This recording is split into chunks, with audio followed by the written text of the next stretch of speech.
My children smiled as they signed me into Magnolia Grove residence, promising it was only for a few weeks. Amanda kissed my cheek like she hadn't just emptied half my closet. Grant avoided my eyes. Claire cried just enough for the receptionist to notice. By sunset, I was sitting alone in a room that smelled like lemon cleaner and strangers. Still, they thought they had finally put me somewhere quiet, somewhere harmless, somewhere I could no longer ask questions about the Sterling family trust, the missing statements, or the luxury cards they had been using like my life's work belonged to them. But 3 days later, those same cards stopped working. And that was when my children discovered their mother had not been abandoned. She had been waiting. If this story touches something in your heart, please like this video and subscribe. I'd love to hear what you would have done in my place. So comment your thoughts, your feelings, and where you're watching from right now, including the time in your city. Before my children learned to swipe luxury cards, before they learned how to smile at bankers and speak in polished voices about family assets, there was only me, a tired young widow with 3 sleeping babies and a kitchen table covered in overdue bills. My name is Rebecca Sterling. And for most of my life, I believed a mother's love meant building a floor beneath her children's feet, even if she had to crawl under it herself and hold it up with both hands. I was 34 when my husband, Thomas, died. People always say the word died as if it is one clean moment, one door closing. But death does not end in a hospital room. It follows you home. It sits in the empty chair at dinner. It waits beside the unpaid mortgage notice. It whispers through the silence when your children ask when Daddy is coming back, and you have to decide whether to lie gently or tell the truth softly enough not to break them. Thomas had been a good man, not rich, not perfect, but steady. He worked as a mechanic at a small repair shop outside Charleston, South Carolina, and he loved our children with the kind of quiet devotion that never needed an audience. Amanda was 9 then, already serious, already trying to act older than she was. Grant was 6, stubborn and proud, always carrying toy trucks in both fists. Claire was only 3, still small enough to fall asleep with her cheek pressed against my shoulder. After the funeral, people brought casseroles, flowers, cards, and promises. Call me if you need anything. We're here for you. You're so strong, Rebecca. But strength, I learned, was often what people called you when they had no intention of helping you carry anything. Within 3 months, the flowers were dead, the casseroles were gone, and I was sitting at my kitchen table with a calculator, a stack of bills, and a fear so heavy I could barely breathe. Thomas had left a small life insurance policy, but not enough to raise 3 children. Not enough to keep the house, pay medical bills, cover school clothes, groceries, braces, field trips, and the 1,000 invisible expenses that come with childhood. I had 2 choices: shrink our lives until there was nothing left, or build something from the grief. So I built. At first, it was not a company. It was survival. A neighbor's mother needed a walker after hip surgery, and the local medical supply store charged more than she could afford. I found a used one, cleaned it, adjusted it, and delivered it myself. Then another family needed a hospital bed for their father. Then someone needed oxygen tubing, shower chairs, compression socks, portable ramps. I started learning everything I could about home care equipment, because I knew what it felt like to be scared in a house that was suddenly too expensive, too quiet, and too full of responsibility. I borrowed a little money from a church friend, converted our garage into storage, and named the business Sterling Home Care Solutions. Back then, the name sounded bigger than the company. The office was my kitchen. The warehouse was the garage. The delivery team was me in an old blue van that coughed every time it started. I packed invoices while Claire colored on the floor. I answered customer calls while stirring soup. I drove across town after midnight because an elderly man's bed rail had broken and his daughter was crying on the phone. I worked until my feet swelled. I worked through colds, migraines, birthdays, holidays, and grief. I worked because Amanda wanted to join the debate team, and the fees were due on Friday. I worked because Grant needed new cleats after his toes pushed through the old ones. I worked because Claire loved art classes, and I could not bear to tell one more child in that house that life had taken something else away from them.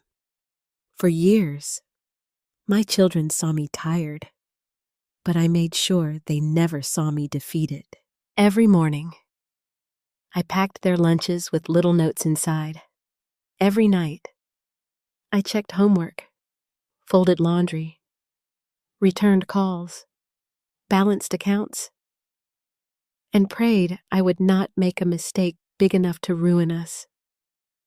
Sometimes, after everyone went to bed, I sat in the hallway between their rooms just to listen to them breathe.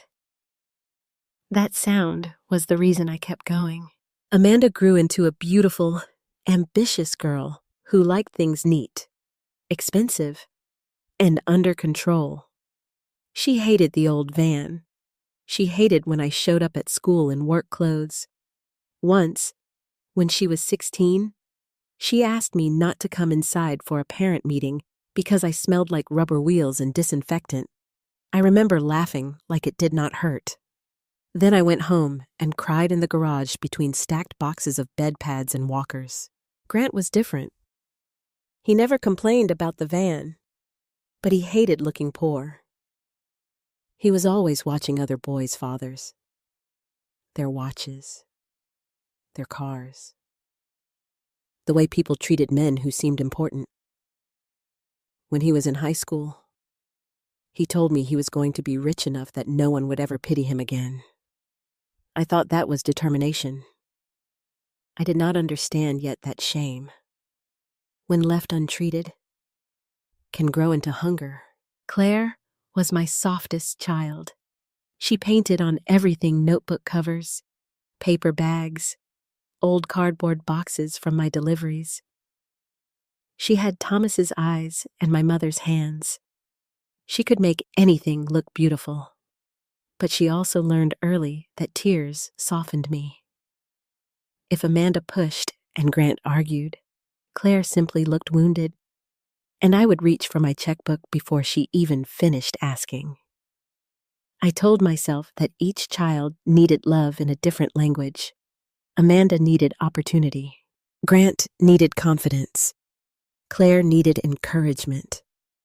And I gave and gave until giving became the only way I knew how to be their mother. Sterling Home Care Solutions grew slowly. Then, all at once, a hospital discharge planner referred families to me. Then a rehabilitation center. Then 2 senior communities. I hired my first employee, then my second. We moved out of the garage into a small storefront. I learned contracts, insurance billing, vendor negotiations, payroll, tax. I made mistakes, corrected them, stayed honest, and built a reputation one customer at a time. By the time Amanda left for business school in North Carolina, I could pay her tuition without selling the house. I told her, focus on studying. Don't worry about the money. She hugged me quickly, already looking over my shoulder at the campus buildings. You're the best. Mom, she said. At the time, I believed she meant it. Grant wanted to study real estate and finance. He said property was where real wealth lived. I helped him through college, then helped him with his first investment course, then his licensing fees. When he wanted seed money for a small project after graduation, I gave him more than I should have. He promised he would double it. I did not need him to double it. I only wanted him to feel capable. Claire chose art school in Savannah.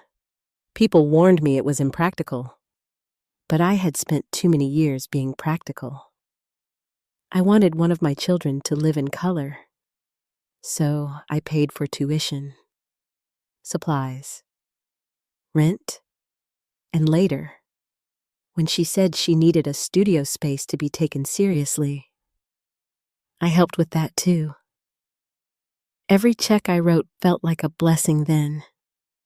Every sacrifice felt holy. That is the dangerous thing about motherhood. Sometimes you can mistake being needed for being loved. As the years passed, my children's thank yous became shorter. Their requests became larger. Amanda stopped asking if I could help and started saying, "I'll need you to cover this for now."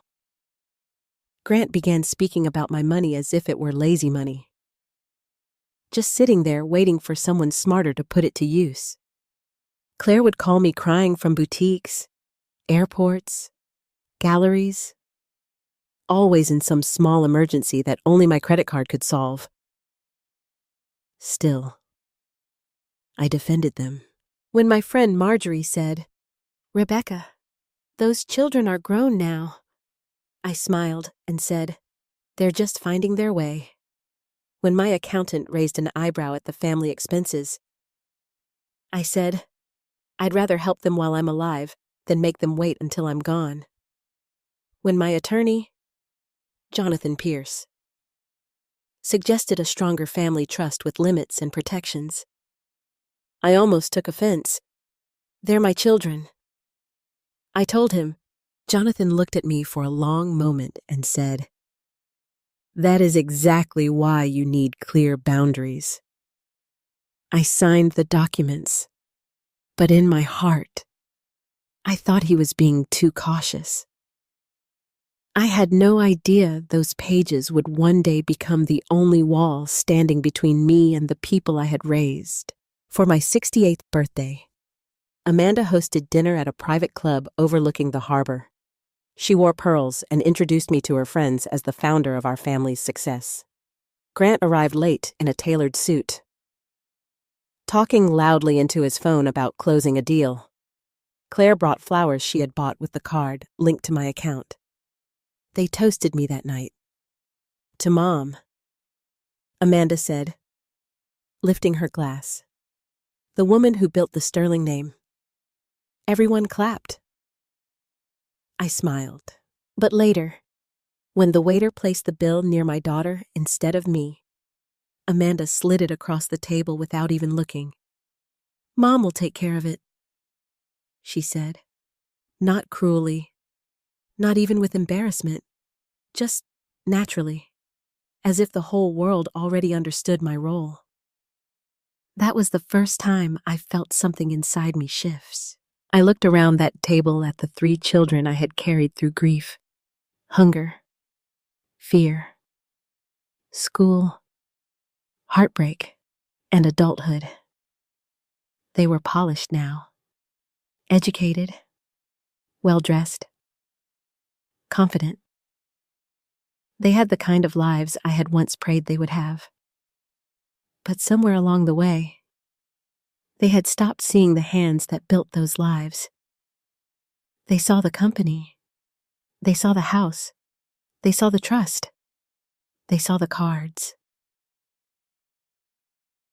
And I, Rebecca Sterling, their mother, had become the quiet signature behind it all. I wish I could say I confronted them that night. I wish I stood up, took back my card, and told them love did not mean unlimited access.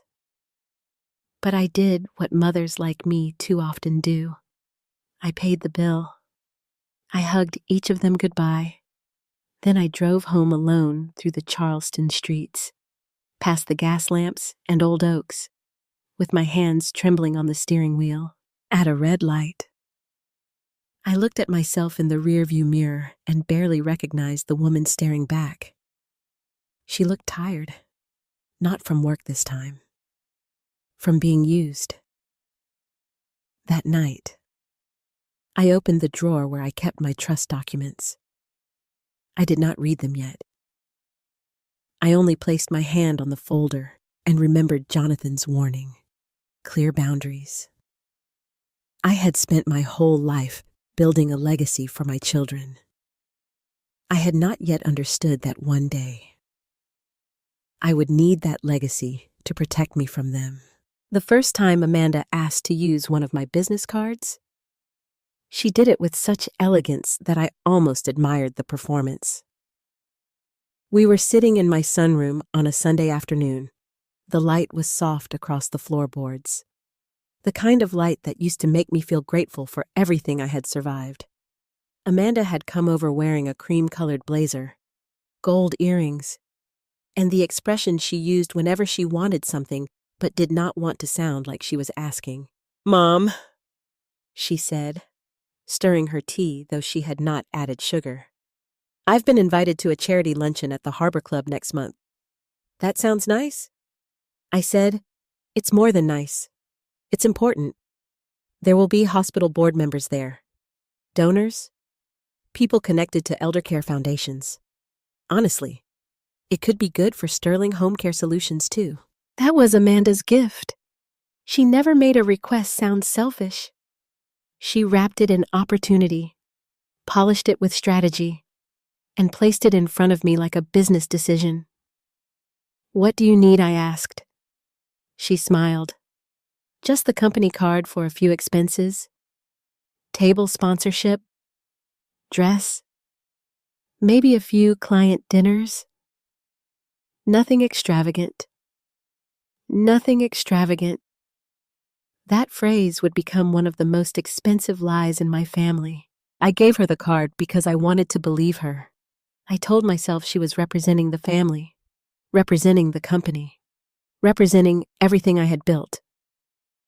And when the statement came the next month, I stared at the charges longer than I should have. A boutique downtown, a private styling appointment, a dinner bill large enough to feed a family of 5 for 2 weeks, a spa charge marked as professional preparation. When I called Amanda, she laughed lightly. "Oh, Mom, image matters in those rooms. You can't walk in looking like you don't belong." I should have said, "You do not need my money to belong." Instead, I said, "Just be careful next time." There was always a next time. Grant's requests came differently. He never dressed them up in pearls and charity language. He came with folders, charts, numbers, projections. He would spread papers across my kitchen table and speak in a low, urgent voice, as if we were partners in something too sophisticated for ordinary people to understand. "This coastal condo project is temporary leverage," he told me one evening. "The location is perfect. The developer is under pressure. If I can get in now, the upside is huge." "How much are you asking for?" I said. He looked down, tapped a pen against the paper, then named an amount that made my stomach tighten. "Grant, I know it sounds big, but this is how wealth grows. Money sitting in accounts loses power. Real estate builds legacy." That word caught me. Legacy. My children had learned that certain words opened doors in me. Family, future, security, legacy. They spoke them like passwords, and I kept unlocking myself. I told Grant I would help him once, but it had to be treated like a loan. He kissed my forehead, something he rarely did, and said, "You won't regret this, Mom." For a while, he sent me updates, construction delays, permit issues, market shifts, temporary setbacks. Then the updates became shorter. Then they stopped unless I asked. When I did ask, he sounded irritated, as if my concern was an insult to his intelligence.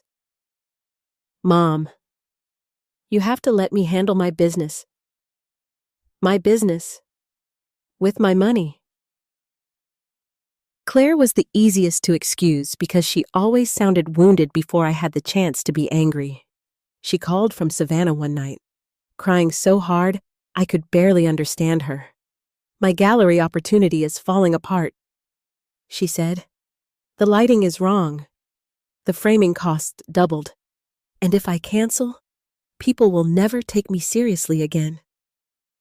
"How much do you need?" I asked, already reaching for the notebook where I tracked family expenses. She sniffed. "I hate asking you."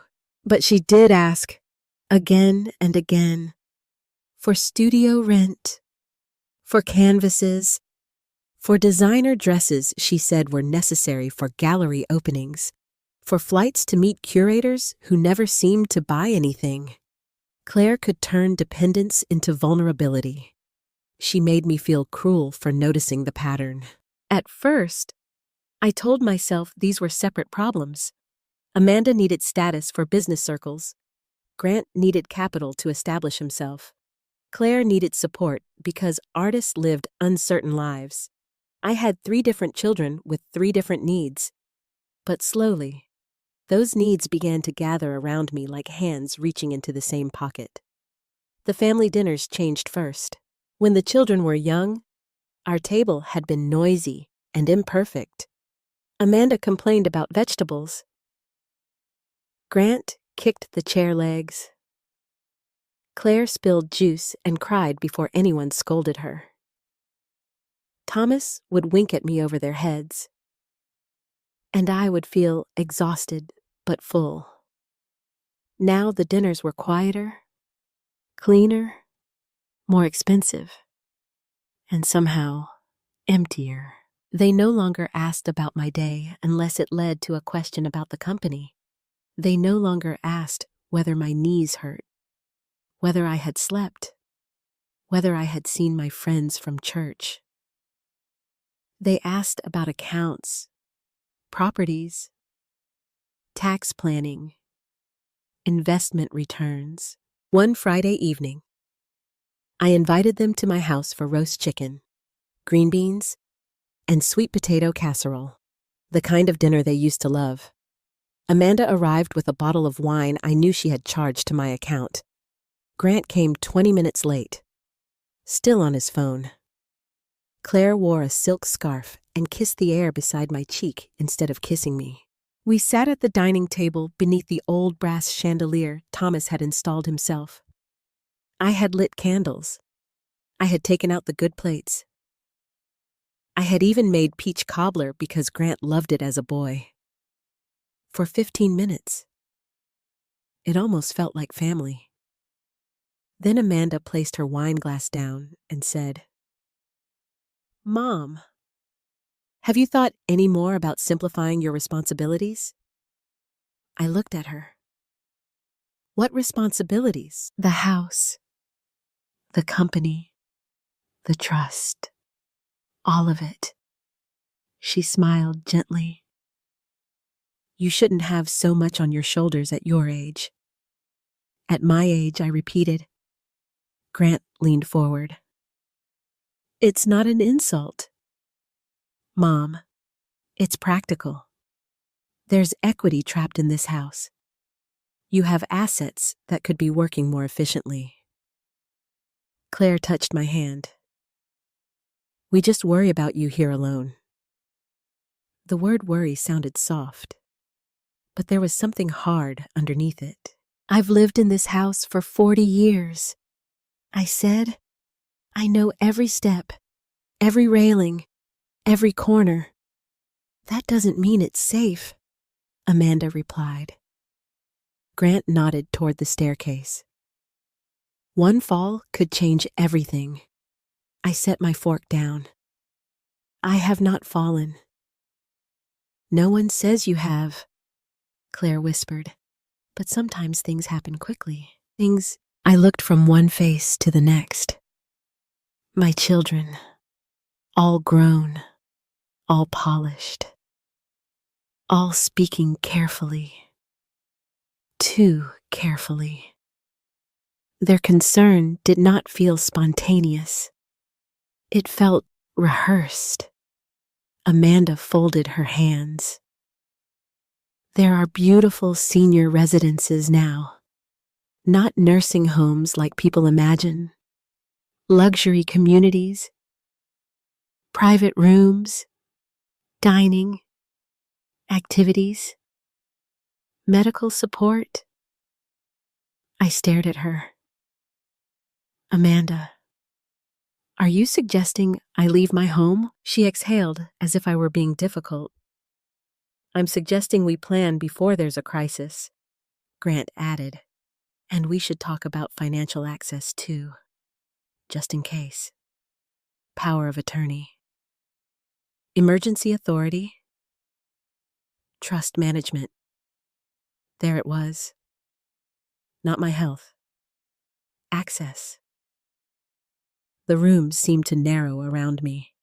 I could hear the ice settling in Amanda's glass. I could hear Claire's bracelet tapping softly against the table. I could hear Thomas's old clock ticking in the hallway. I looked at my children and felt, for the first time, afraid of them. Not because they were shouting, because they were not. Because they had learned to make greed sound like care. I'm not ready to discuss this tonight, I said. Amanda's mouth tightened.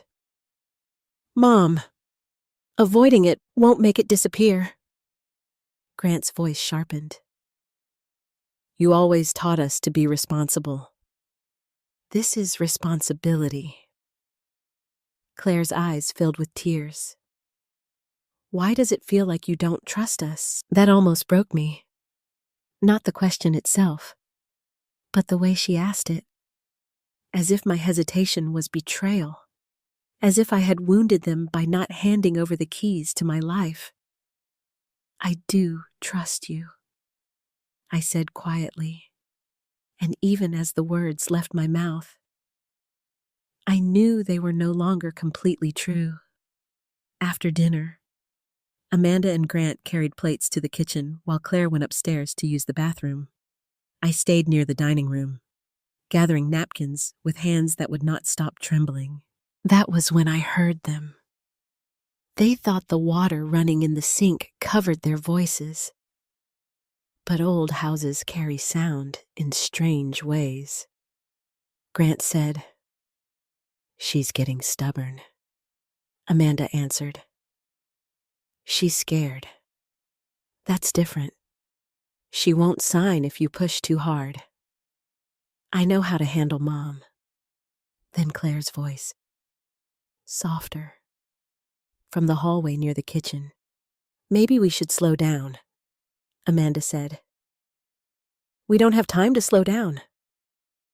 Grant muttered something I could not catch. Then Amanda said the sentence that made the blood in my body feel cold. If Mom signs one more form, everything becomes easier. I stood frozen beside the dining room wall, one hand gripping a cloth napkin, the other pressed against my chest. One more form. Everything becomes easier. Not safer for Mom. Not better for Mom. Easier. For them. I stepped back before they could see me. My heart was pounding so hard I felt it in my throat. I walked to the powder room, closed the door, and stared at myself in the mirror. The woman looking back at me was still a mother. But something else had awakened behind her eyes. I did not confront them when they left. I kissed each cheek. I accepted Amanda's careful hug, Grant's distracted goodbye, Claire's tearful squeeze. Then I locked the door behind them. For a long time, I stood in the quiet house, listening to the silence they had left behind. After midnight, I went to my bedroom, opened the drawer of my nightstand, and took out a leather journal Thomas had given me on our 15th anniversary. I had never used it much. A few recipes, a few memories, a pressed flower from Claire's childhood. That night, I turned to a blank page and wrote the date. Then I wrote every word I remembered. Amanda asked about senior residence. Grant mentioned power of attorney and trust management. Claire pressured emotionally. Overheard in kitchen. If Mom signs one more form, everything becomes easier. My hand shook as I wrote. But I did not stop. Because for the first time in my life, I was not writing down what my children needed from me. I was writing down what I might need to protect myself from them. A week after that dinner, Amanda called me at exactly 8:15 in the morning. I remember the time because I was standing in my kitchen, pouring coffee into the chipped blue mug Thomas had bought me at a roadside shop in Myrtle Beach. The house was quiet, the kind of quiet I used to love. But since that Friday night, every silence felt like it was hiding something. "Good morning, Mom," Amanda said brightly. Too brightly. "Morning, sweetheart." I talked to Grant and Claire, and we found an opening with Dr. Patricia Lowell this Thursday. I paused with the coffee pot still in my hand. An opening for what a wellness evaluation. The words were soft, polished, harmless. But I had been a businesswoman long enough to know that dangerous things often arrive wearing harmless names. "What kind of wellness evaluation?" I asked. Amanda sighed, as if she had expected resistance and already found it exhausting. "Mom, please don't make this unpleasant. It's just a basic appointment. Memory, balance, medication review, general safety. At your age, it's responsible. At your age." Those 3 words had become a small knife my children kept slipping between my ribs. "I already see Dr. Lowell for my yearly checkups," I said. "My last one was 6 months ago." "I know, but a lot can change in 6 months. Amanda, nothing has changed." There was a brief silence. Then her voice lowered into that gentle tone she used when she wanted to sound loving in case someone else was listening. "Mom, last month you forgot where you put your keys. I misplaced them in the laundry room, and you mixed up Claire's gallery date. Claire changed that date 3 times, and Grant said you seemed confused about one of the trust statements. That made me still." Grant had brought a trust statement to dinner months earlier, asking why a transfer had not cleared. I told him there was no transfer because I had not approved one. He called it confusion then, too. I thought he was irritated. Now I wondered if he had been planting a seed. I was not confused. I said, "I'm not saying you were." Amanda replied quickly, "But wouldn't it be better to have documentation that way nobody can question anything later?" "Nobody. Or you." I did not say it. Not yet. By Thursday morning, all 3 of my children had arranged their schedules as if escorting me to a doctor's office were a sacred family duty. Amanda arrived first, carrying a leather folder. Grant came next in a dark suit, talking into his phone until he reached my front steps. Claire showed up last, eyes pink, as if she had spent the morning crying over something that had not happened yet. "You all didn't have to come," I said. Amanda smiled. "Of course we did." Grant jingled his car keys. "We just want to get this done." Claire wrapped her arms around me. "We love you." "Mom." The hug should have comforted me. Instead, it felt like a curtain being drawn before a performance. "Doctor." Patricia Lowell's office was in a quiet medical building near downtown Charleston, with framed prints of marsh grass on the walls and a receptionist who had known me for years. I had chosen Dr. Lowell because she never rushed me. She listened. She looked people in the eye. She had treated me through high blood pressure, arthritis flare-ups, sleepless grief, and all the ordinary betrayals of aging. When we walked in, Dr. Lowell stepped into the waiting room herself. "Rebecca," she said warmly. "It's good to see you." Then her eyes moved to my children. Amanda extended her hand. "Thank you so much for fitting us in. We've been concerned." "Doctor." Lowell did not take the bait. She shook Amanda's hand politely, then looked back at me. "And how are you feeling? I feel like everyone has decided something about me before asking me," I said. Grant shifted beside me. Claire looked down. Amanda laughed lightly. "Mom is joking." "No," I said. "I'm not." That was the first time I saw Dr. Lowell truly study the room. She invited all of us into her office at first. Amanda sat closest to the desk, placing her leather folder in her lap. Grant stood for a moment before sitting, as if chairs were beneath him. Claire took the seat next to me and held my hand. "Doctor?" Lowell opened my chart. "So tell me what concerns brought you in." Amanda began immediately. "Well, we've noticed some forgetfulness. Small things, but concerning.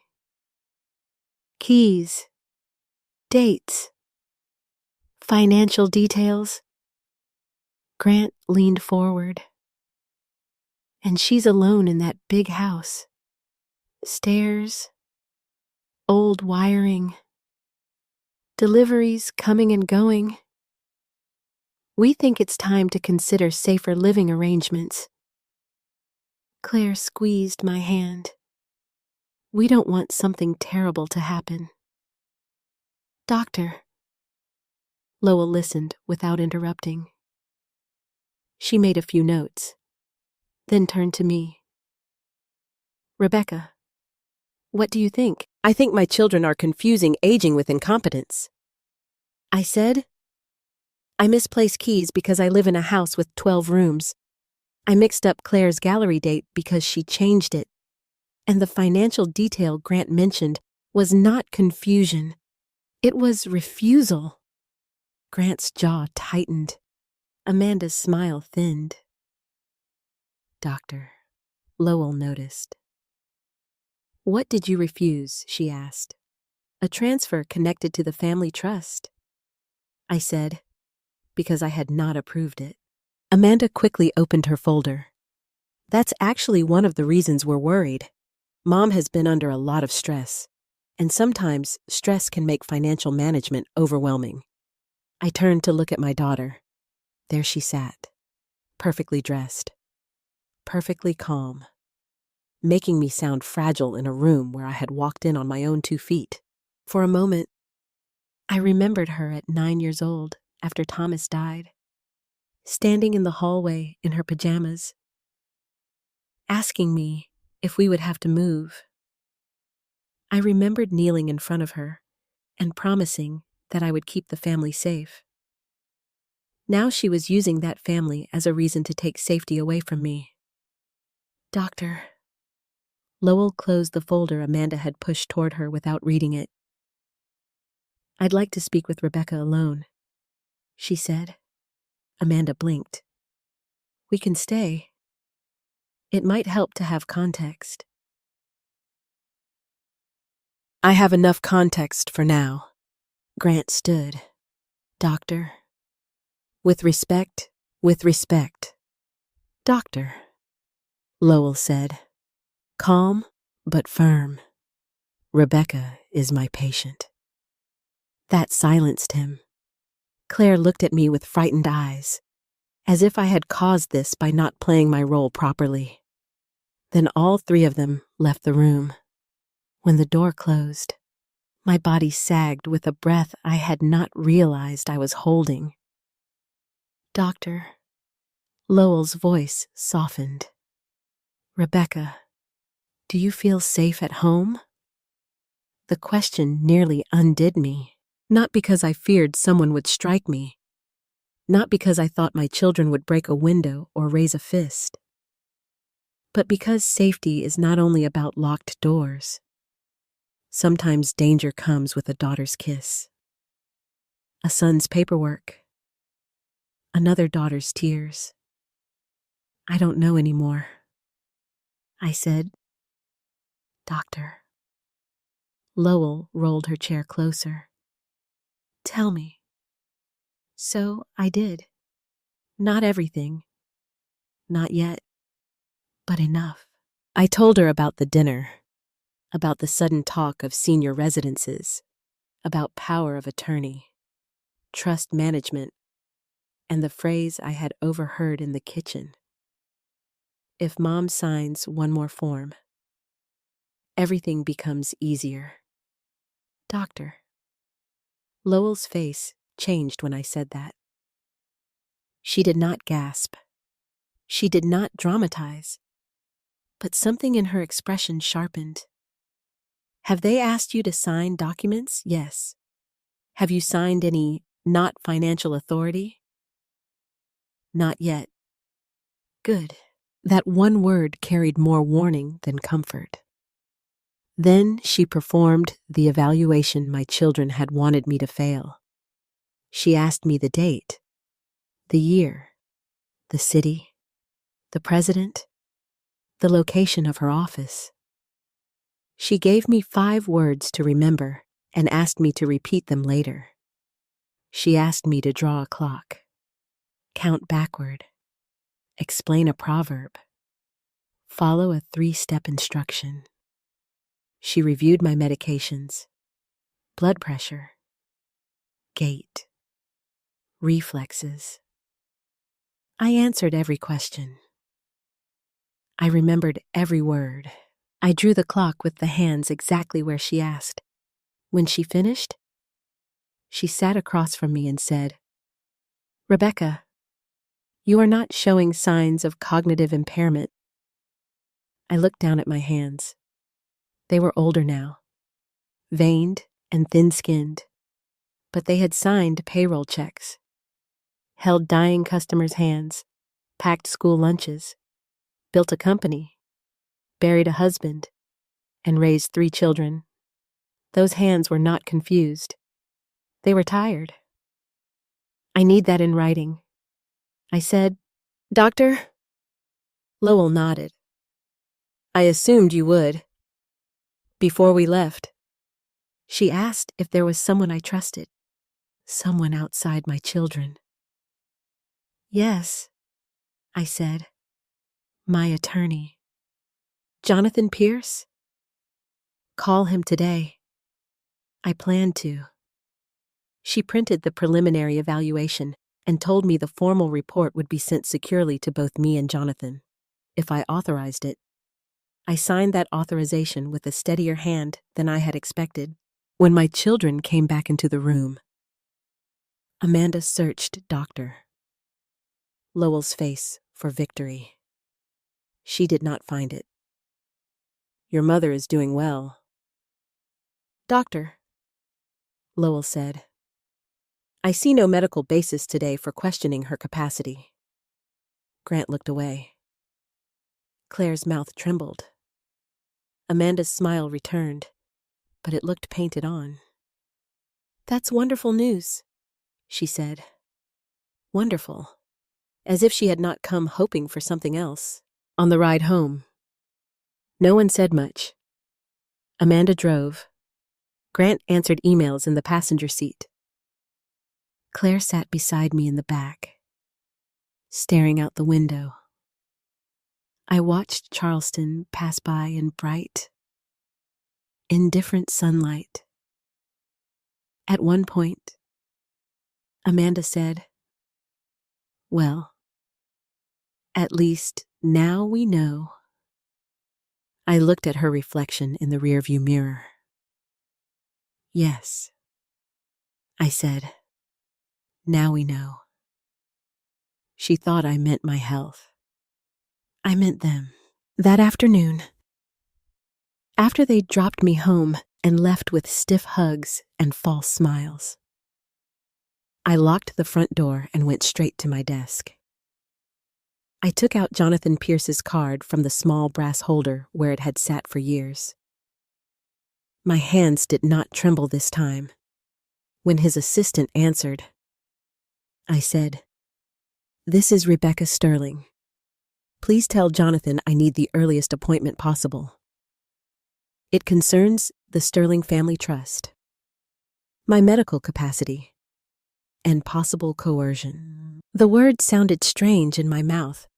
Coercion. But it also sounded true. Then I opened my leather journal and wrote everything down: the appointment, the questions, Amanda's folder, Grant's impatience, Claire's tears, doctor, Lowell's findings. At the bottom of the page, I wrote one sentence and underlined it twice. They wanted proof I was weak. I got proof I was not. For the first time in weeks. The house did not feel quite as lonely. It felt like it was listening.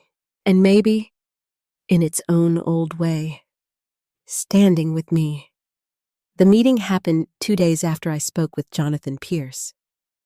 I had expected him to sound alarmed when I told him about the doctor's appointment, Amanda's folder, Grant's remarks about the trust, and Claire's tears that always seemed to arrive at the exact moment I began defending myself.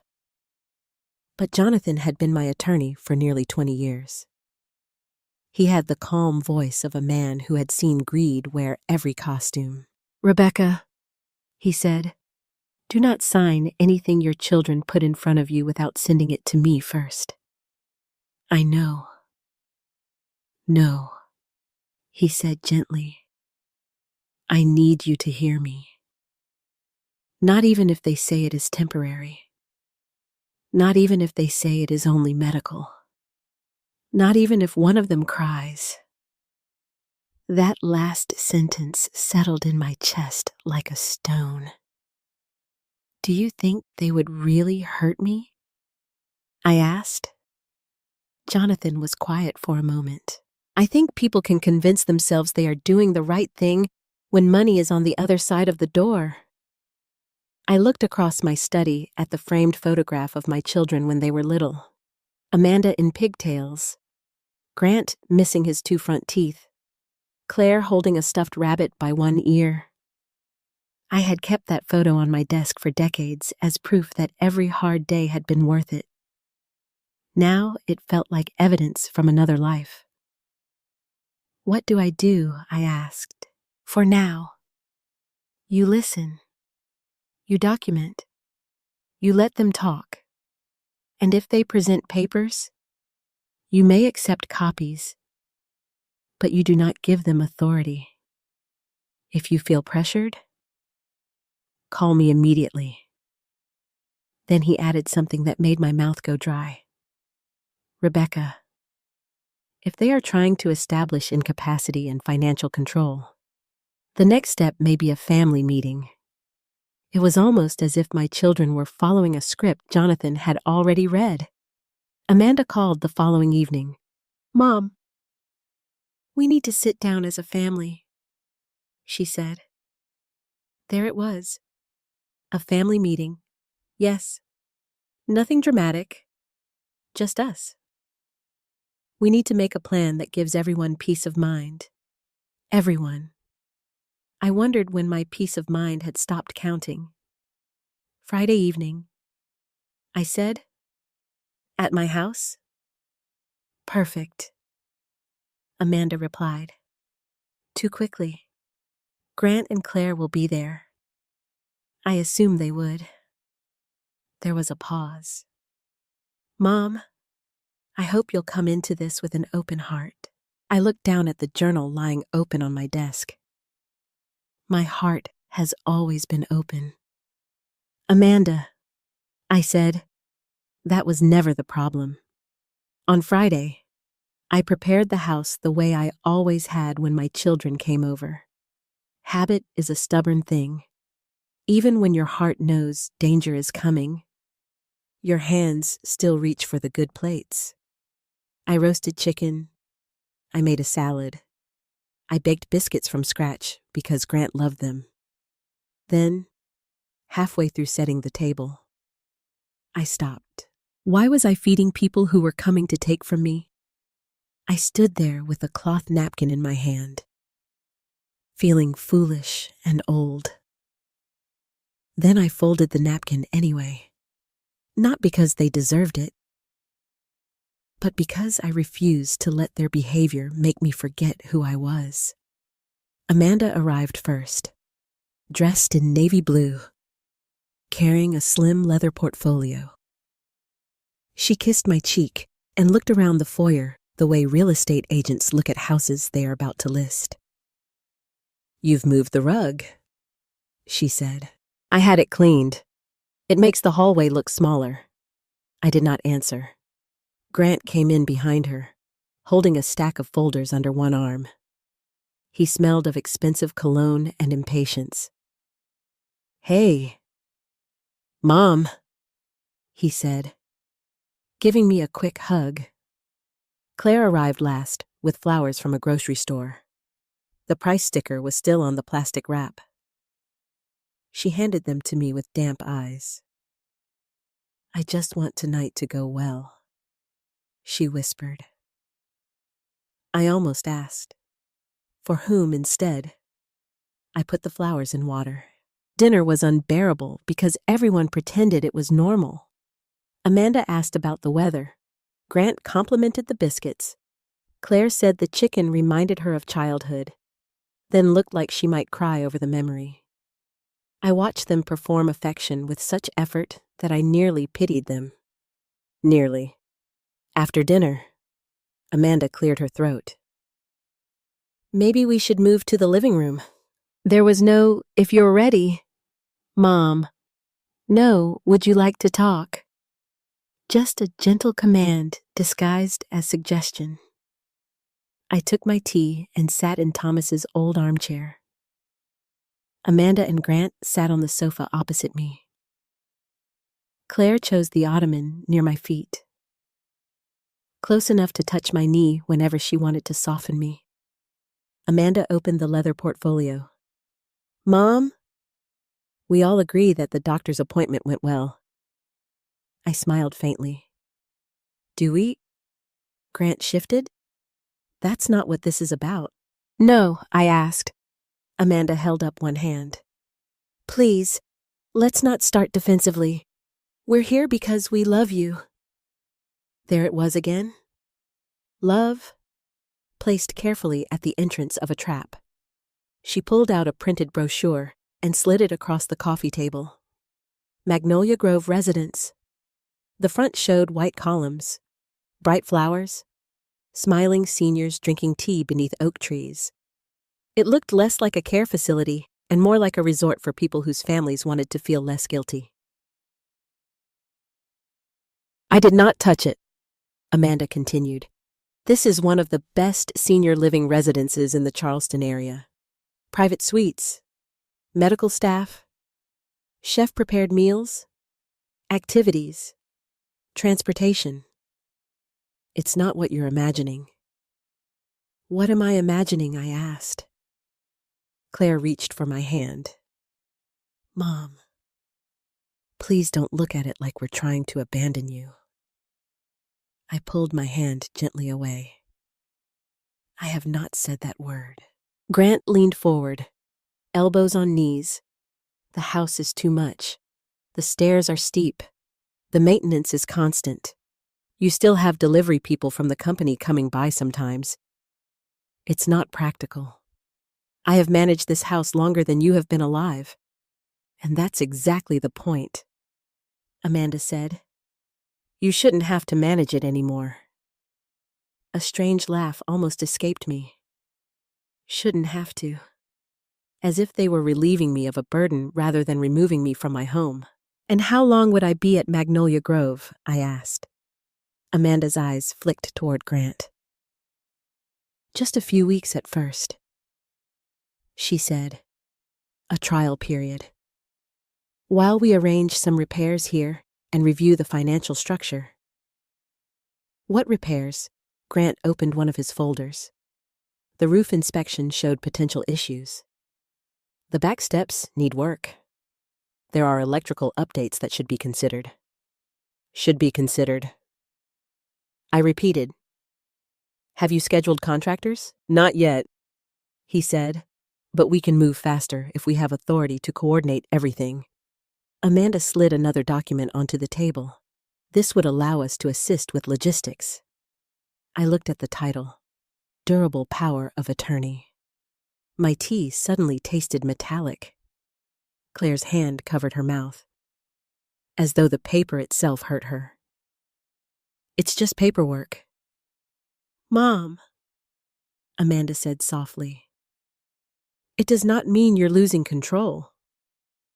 Jonathan's voice came back to me. Not even if they say it is temporary. What kind of control would it give you? I asked. Amanda smiled with patient sadness. Only what we would need to help you. That is not an answer. Grant exhaled sharply. Mom, do you want us to help or not? I want honesty. The room went still. Amanda's expression cooled. Honesty, fine. Honestly, we are exhausted. We all have families, careers, responsibilities. We cannot keep waiting for a crisis. You raised us to plan ahead, and now you're punishing us for doing exactly that. I am not punishing anyone. It feels like you are, Claire whispered. Of course it did. To people accustomed to access. A boundary feels like cruelty. Amanda leaned closer. Mom, if something happens and we do not have the authority to act, everything becomes harder. Bills, medical decisions, property issues.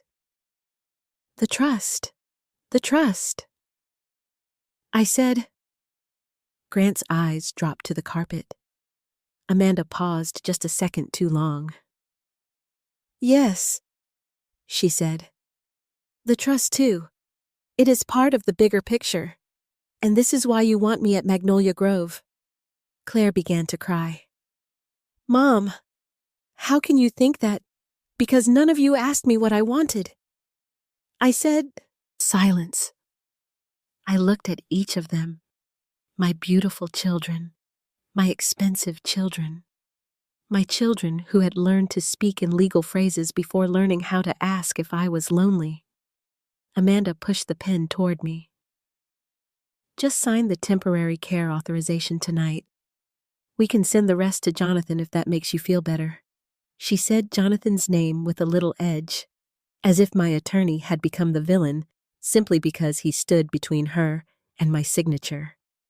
I picked up the pen. All three of them watched my hand. It was the most honest moment of the evening. Not one of them looked at my face. Not Amanda, not Grant, not even Claire. They watched the pen. So I gave them what Jonathan and I had already discussed. I signed the medical transportation consent. I signed the temporary residence inquiry form. I signed a limited release allowing Magnolia Grove to speak with Dr. Lowell about medication lists and dietary needs. I did not sign the power of attorney. I did not sign trust management authority. I did not sign property authorization. Amanda's smile returned when she saw ink on paper, but she did not examine each document carefully. Greed made her careless. Relief made Grant careless. Tears made Claire careless. They believed a mother's surrender would look quiet. So I made my resistance quiet too. When they left that night, Amanda hugged me longer than usual. "This is the right thing," she whispered. Grant said, "You'll see. Everything will be easier." There was that word again. Easier. Claire kissed my cheek and said, "Please don't be mad at us." I stood in the doorway as they walked to their cars. The porch light shone on Amanda's leather portfolio under her arm. She looked satisfied. Grant looked relieved. Claire looked guilty, but not guilty enough to stop. After their taillights disappeared, I locked the door and went straight to the copier in my study. I made duplicates of every paper they had brought. Then I scanned them to Jonathan with a short message. They made their move tonight. Within 10 minutes, he replied. Do not stay alone with them when they come to move you. Call me before you leave the house. I sat at my desk, staring at those words until the screen blurred. Move you. Not help you. Move you. For the first time, I understood that my children were no longer asking me to make a plan. They had already made one, and I was the only person in the family still pretending it was about love. They came for me on a Tuesday morning, not Sunday, when families visit after church. Not Friday, when the week is ending and people feel tender. Tuesday, a practical day, a day for errands, appointments, banking, paperwork, a day for moving an old woman out of her own life. Amanda had called the night before to say everything was arranged. Just pack a small bag, she said. Magnolia Grove provides most things. You don't need to overthink it. Overthink it. As if choosing what pieces of your life to carry into exile was a minor inconvenience. How long did you say I would be there? I asked. A few weeks. Mom, we talked about this. No. I said, you talked. I listened. There was silence on the line. Then Amanda softened her voice. I know this is emotional for you, but we're doing the right thing. That sentence had become her shield. Every time I questioned her, she hid behind righteousness. After we hung up, I did what she told me to do. I packed a small bag, but not the way she expected. I placed 3 blouses inside, 2 pairs of slacks, my robe, my slippers, my medication organizer, my Bible, and a framed photograph of Thomas I kept beside my bed. Then I stopped and looked around my room. My wedding quilt lay folded across the bench at the foot of the bed. Thomas's watch was still in the top drawer. The pearl earrings he had given me for our 20th anniversary sat in a velvet box. In the closet were dresses from weddings, graduations, funerals, holidays. In the hallway were family photographs Amanda had once asked me to remove because they made the house look dated. What does a woman take when her children tell her she is only leaving temporarily? But her heart knows they are lying. I wanted to pack everything. I wanted to pack nothing. In the end, I packed the truth. I placed my journal at the bottom of the suitcase, beneath my folded clothes. Then I tucked in copies of Dr. Lowell's evaluation, the signed limited medical forms, and a sealed envelope Jonathan had sent by courier the previous afternoon. His note was short. Call me the moment you arrive. Do not discuss the trust. Do not argue in front of facility staff unless necessary.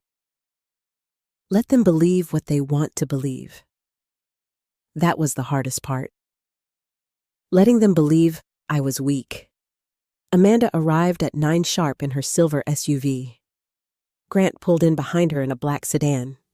Claire came in a rideshare, wearing oversized sunglasses, though the sky was cloudy. They entered my house without waiting to be invited. Amanda carried a checklist. Grant carried my suitcase. Claire carried guilt like perfume. Where are the rest of your things? Amanda asked, looking at the single bag near the stairs. You told me to pack small. I meant a little more than this. We don't want you uncomfortable. I looked at her carefully. Will I be uncomfortable? She looked away first. Grant cleared his throat. We can bring more later. Later. People say later when they do not want to say never. I walked through the house slowly before leaving. Amanda glanced at her watch twice, but I ignored her. I touched the banister Thomas had sanded by hand. I paused at the kitchen doorway where my children's heights were still marked in pencil on the trim. Amanda, age 6. Grant, age 4. Claire, age 2.5. Little lines climbing upward like proof that time had once moved kindly through this house. Claire noticed me looking and began to cry. Mom, please don't make this harder. I almost laughed.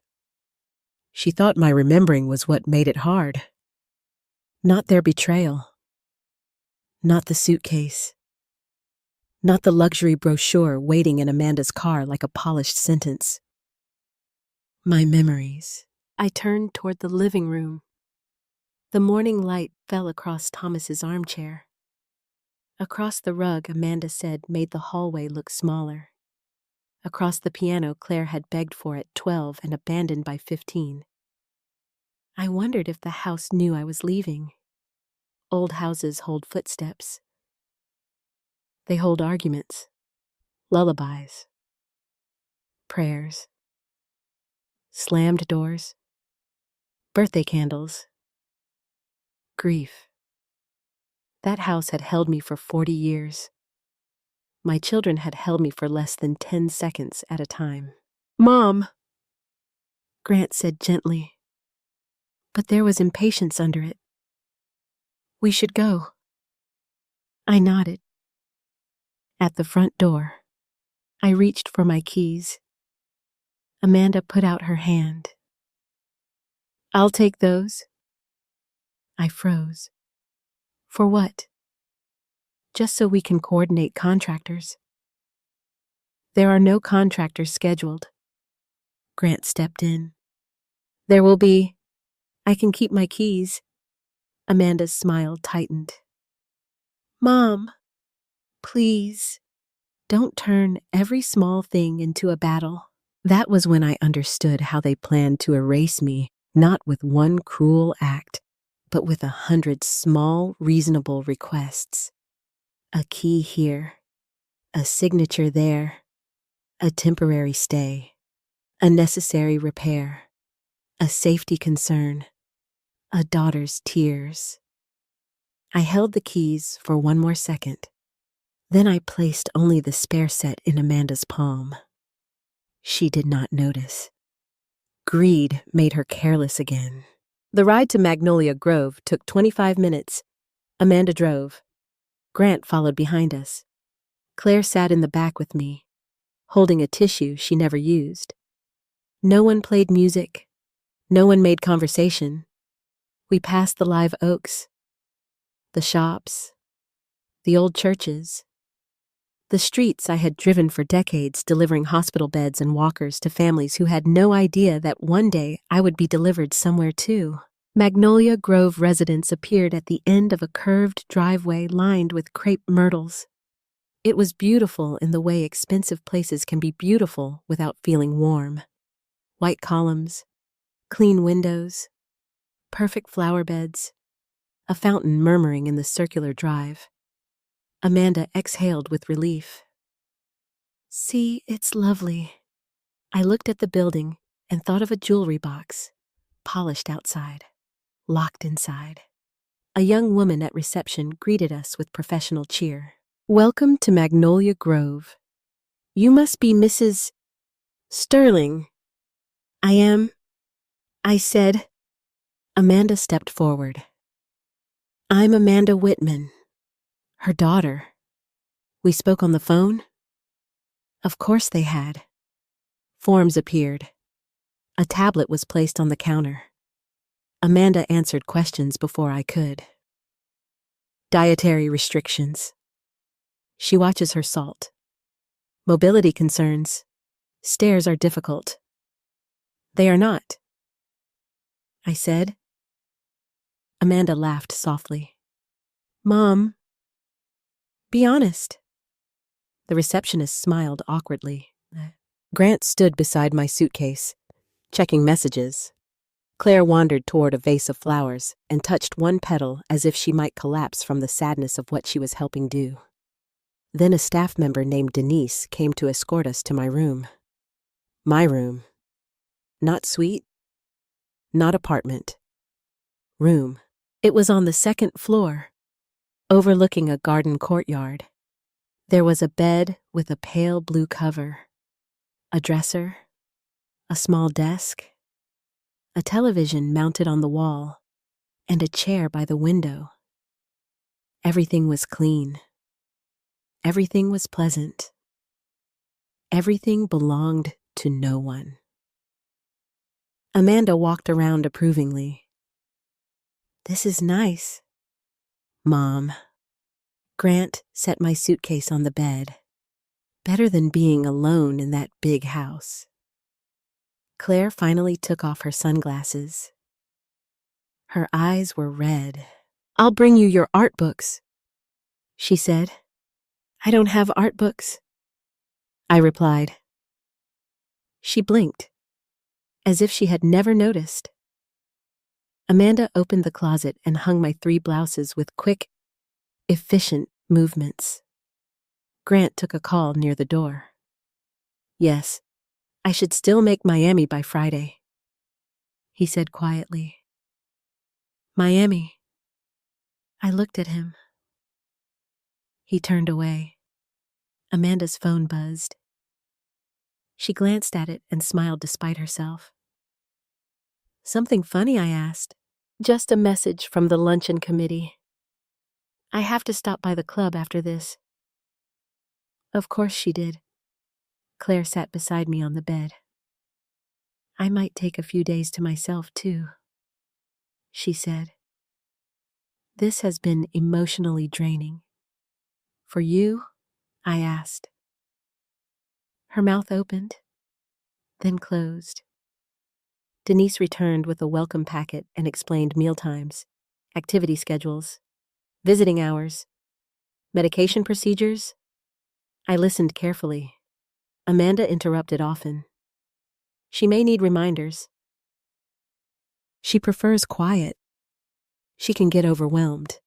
Each sentence placed a thinner version of me into the room. Finally, I said, Amanda, I can speak for myself. The silence that followed was small, but sharp. Denise looked at me. Not Amanda. Of course. Mrs. Sterling. That tiny respect nearly made me cry. My children left less than 30 minutes later. Amanda kissed my cheek. We'll check in soon. Grant hugged me with one arm. Try to relax. Mom. Claire clung to me the longest. Please don't hate us, I wanted to say. Then stop doing hateful things. But I only touched her hair once, the way I had when she was little. Then they were gone. Through the window. I watched them cross the parking lot. Amanda walked fast, already on her phone. Grant opened his car door while talking into his. Claire stood for a moment near the curb, looking back up at the building. For one foolish second, I thought she might come back. She did not. She got into her rideshare and left. I sat in the chair by the window until their cars disappeared beyond the crepe myrtles. The room smelled like fresh paint, lemon cleaner, and strangers. Somewhere down the hall, a woman laughed at a television show. A cart rolled past my door. The fountain outside kept murmuring as if nothing important had happened. But something important had happened. My children had left me. Not because I could not care for myself, not because I had nowhere else to go, but because my home, my money, my company, and my signature had become easier to manage without me in the way. I let myself feel it then, not loudly, not dramatically, just one slow tear, then another. Then I opened my suitcase. I removed Thomas's photograph and placed it on the desk. I took out my Bible and set it beside the bed. I took out the envelope from Jonathan and held it in both hands. A soft knock came at the door. Denise stepped in. "Mrs. Sterling, is there anything you need?" I wiped my face. "Yes," I said, my voice steadier than I felt. "Could you help me make one phone call?" "Of course." To one of your children, I looked at Thomas's photograph. Then at the sealed envelope. "No," I said. To my attorney, for the first time since arriving at Magnolia Grove. The room did not feel like a cage. It felt like the first witness. While I was sitting in a pale blue room at Magnolia Grove, learning the sound of unfamiliar footsteps outside my door. My children were already living as if my life had been settled. That was what hurt in the beginning. Not only that they had left me there, but that they seemed relieved afterward. As if placing me in that room had cleared a troublesome item from their calendar. As if my absence created space for them to breathe, spend, travel, and continue pretending the Sterling name belonged more to them than to me. Amanda was the first to discover something had changed. She was having dinner at the Harbor Club, the same private club where she liked to be seen by women who wore pearls before noon and spoke about charity as if it were a competitive sport. I knew that place well. I had paid for more than one of her networking evenings there, though I had never been comfortable inside its quiet dining room, where even laughter seemed to have rules. Amanda had invited 2 women from a hospital foundation and 1 man connected to a senior care investment group. That much I learned later, from the messages Jonathan's office collected. She had ordered wine, oysters, sea bass, and a dessert tray for the table. She had spoken about family legacy and elder care dignity. Words that must have tasted strange in her mouth only 3 days after she left her own mother in a facility and drove away to a luncheon. When the bill came, Amanda did what she had done for years. She slid out the black luxury card linked to the Sterling Family Trust. She did not hesitate. She did not check the amount. She did not wonder whether she had the right. She handed it over like a queen offering a ring. A few minutes later, The waiter returned with that careful expression service people use when they are about to embarrass someone powerful. "I'm sorry, Mrs. Whitman," he said quietly. The card was declined. Amanda smiled, because Amanda's first response to humiliation was always disbelief. "That's impossible. Please run it again." He did. The card declined again. She offered another one. Declined. Then a third. Declined. The women at the table pretended not to notice, which of course meant they noticed everything. Amanda's cheeks warmed beneath her makeup. She gave a light laugh, the kind meant to make other people feel silly for witnessing reality. "There must be a fraud hold," she said. "I've been dealing with the bank all week." But her hand trembled when she reached for her personal card. That one worked. Barely. Across the state. Grant discovered the truth in a louder way. He was in Miami. Not for business exactly, though he had called it business. Grant liked to attach business to pleasure the way Amanda attached charity to vanity.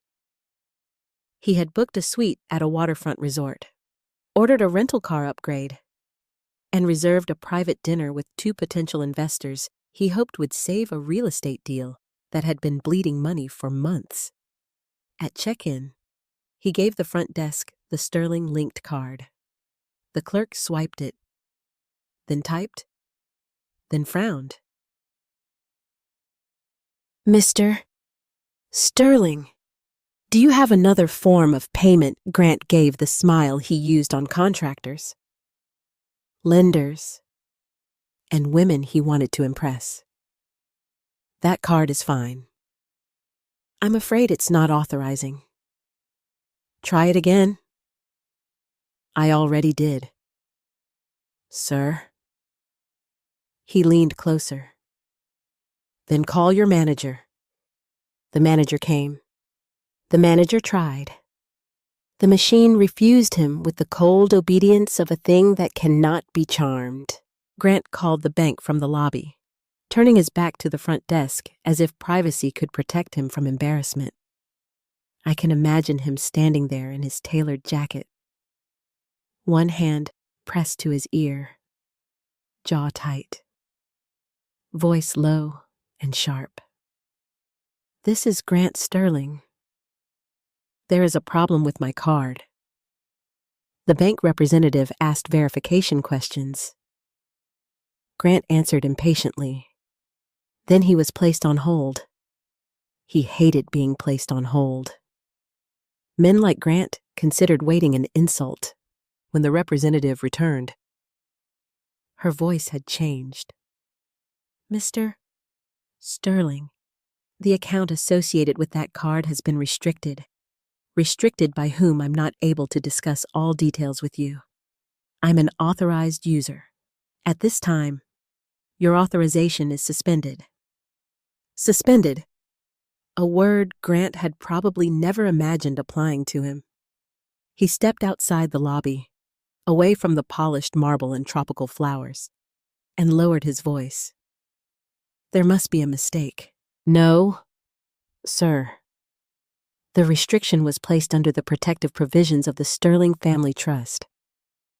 For the first time, he stopped arguing, because Grant knew enough about business to understand that trust language did not appear by accident. Claire's discovery happened in Atlanta, Tennessee.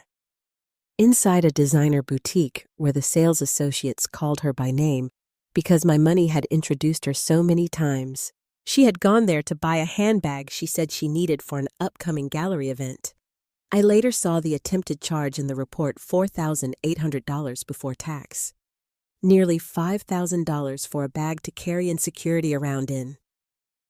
The associate wrapped it in tissue, placed it in a structured box, and waited for payment. Claire offered her card. Declined. She laughed nervously and tried another. Declined. Then she tried the card saved in her phone. Declined. People like Claire did not rage in public. They dissolved. Her eyes filled. Her voice shook. She told the associate there had to be some mistake. She stepped aside and called Amanda first. Amanda did not answer. Then Grant. He did not answer. Then she called the bank and learned the same thing in gentler words. Restricted, suspended, no longer authorized. By noon the next day, all three of them had called each other so many times that even I, sitting quietly in Magnolia Grove, could feel the panic moving toward me like weather. Amanda called first. I did not answer. Not because I was being cruel, though part of me wanted to be. I did not answer because Jonathan had told me not to speak with them until he was present. He knew, better than I did, how quickly my children could turn a conversation into a confession they could later twist. Grant called 5 minutes later, then Claire, then Amanda again. My phone buzzed on the small desk beside Thomas's photograph until Denise knocked on my door. Mrs. Sterling, are you all right? I looked at the screen. Missed call Amanda. Missed call Grant. Missed call Claire. For a moment, the mother in me reacted before the woman in me could stop her. 3 children calling at once still felt like danger. My heart jumped with the old instinct. Who is hurt? Who needs me? What do I have to fix? Then I remembered. They were not calling because they missed me. They were calling because the money did. I'm all right. I told Denise. Thank you. She hesitated. Do you want me to help you call them back? No. I said. Not yet. That evening, Jonathan came to Magnolia Grove in person. He wore his usual gray suit and carried a brown leather briefcase that looked older than some of my grandchildren would have been, had my children ever given me any.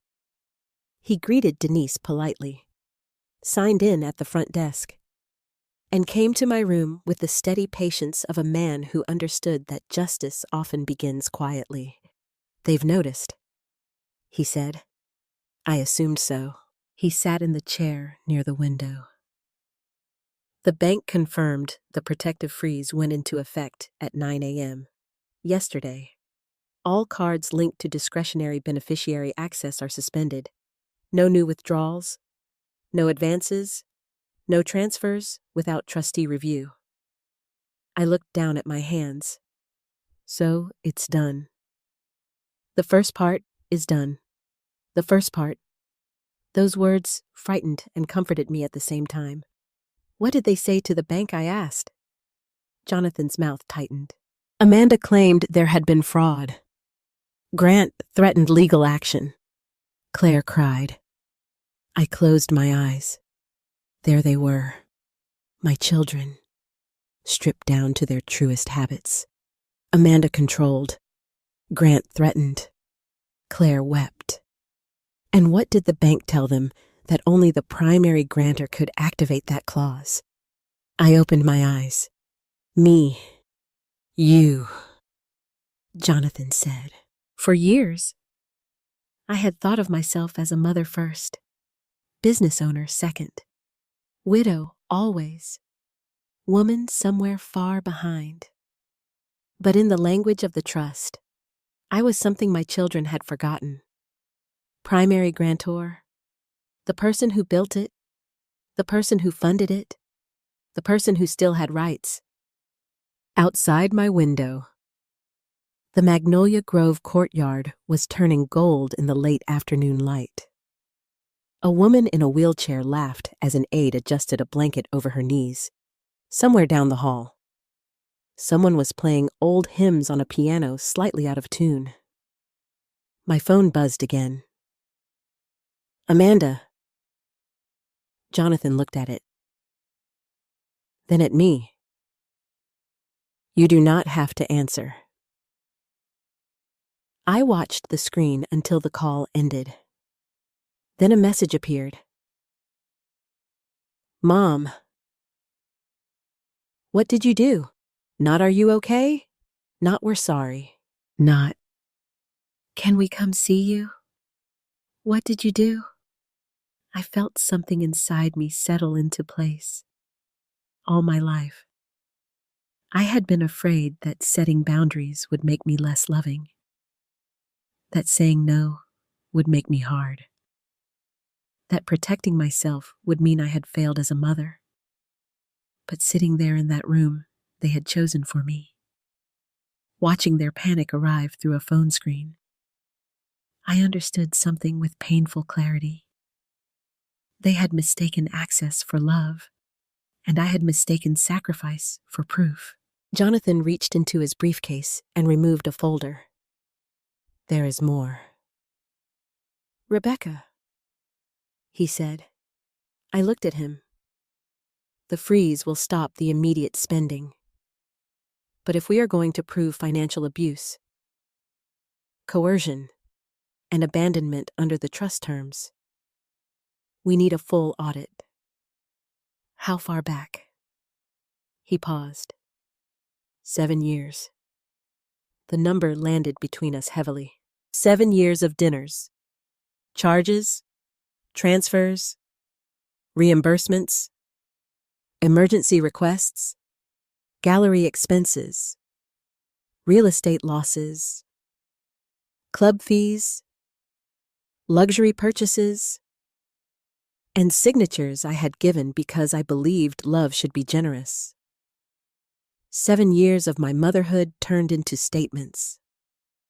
I looked at Thomas's photograph on the desk, then at my phone, where Amanda's message still glowed like an accusation.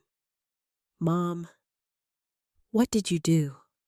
I picked up the phone at last, but I did not call her. I typed one sentence. I protected myself. Then I handed the phone to Jonathan before I could soften it. He read the message, nodded once, and sent it. A minute later, Amanda replied. From what I stared at those 2 words until my eyes burned. Then I whispered the answer, though I did not send it. From you. Jonathan returned the next morning with 2 cups of coffee, a yellow legal pad, and the kind of expression that told me the easy part had already ended. I had slept badly my first night at Magnolia Grove. The mattress was comfortable enough. The room was clean, and Denise had checked on me twice before bedtime. But comfort is not the same as peace.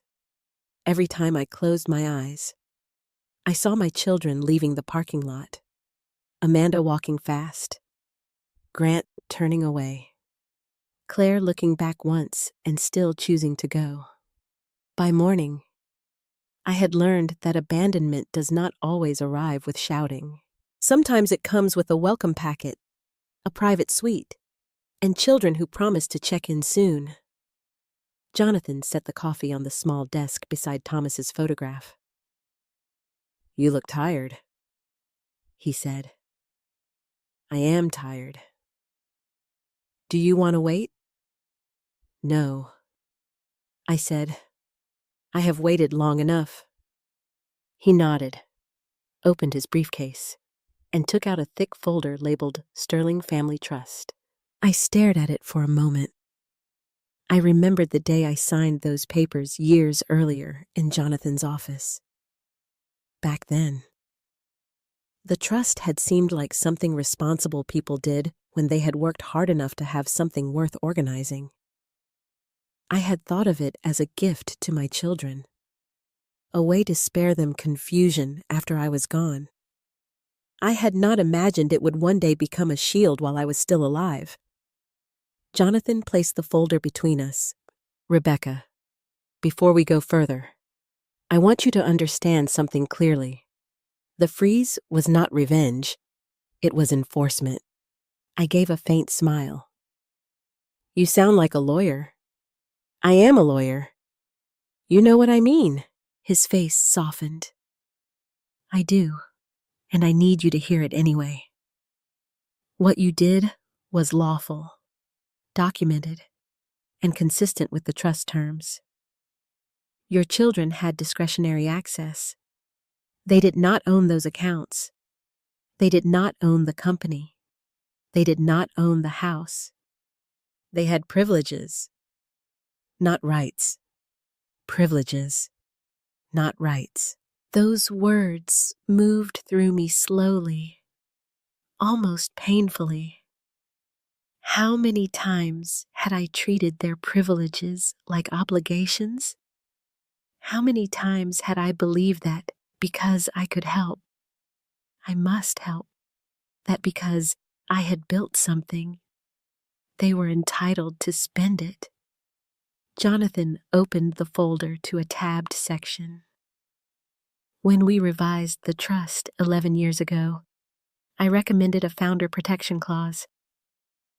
Do you remember why? I looked toward the window. In the courtyard below, a man in a straw hat was watering a row of flowers.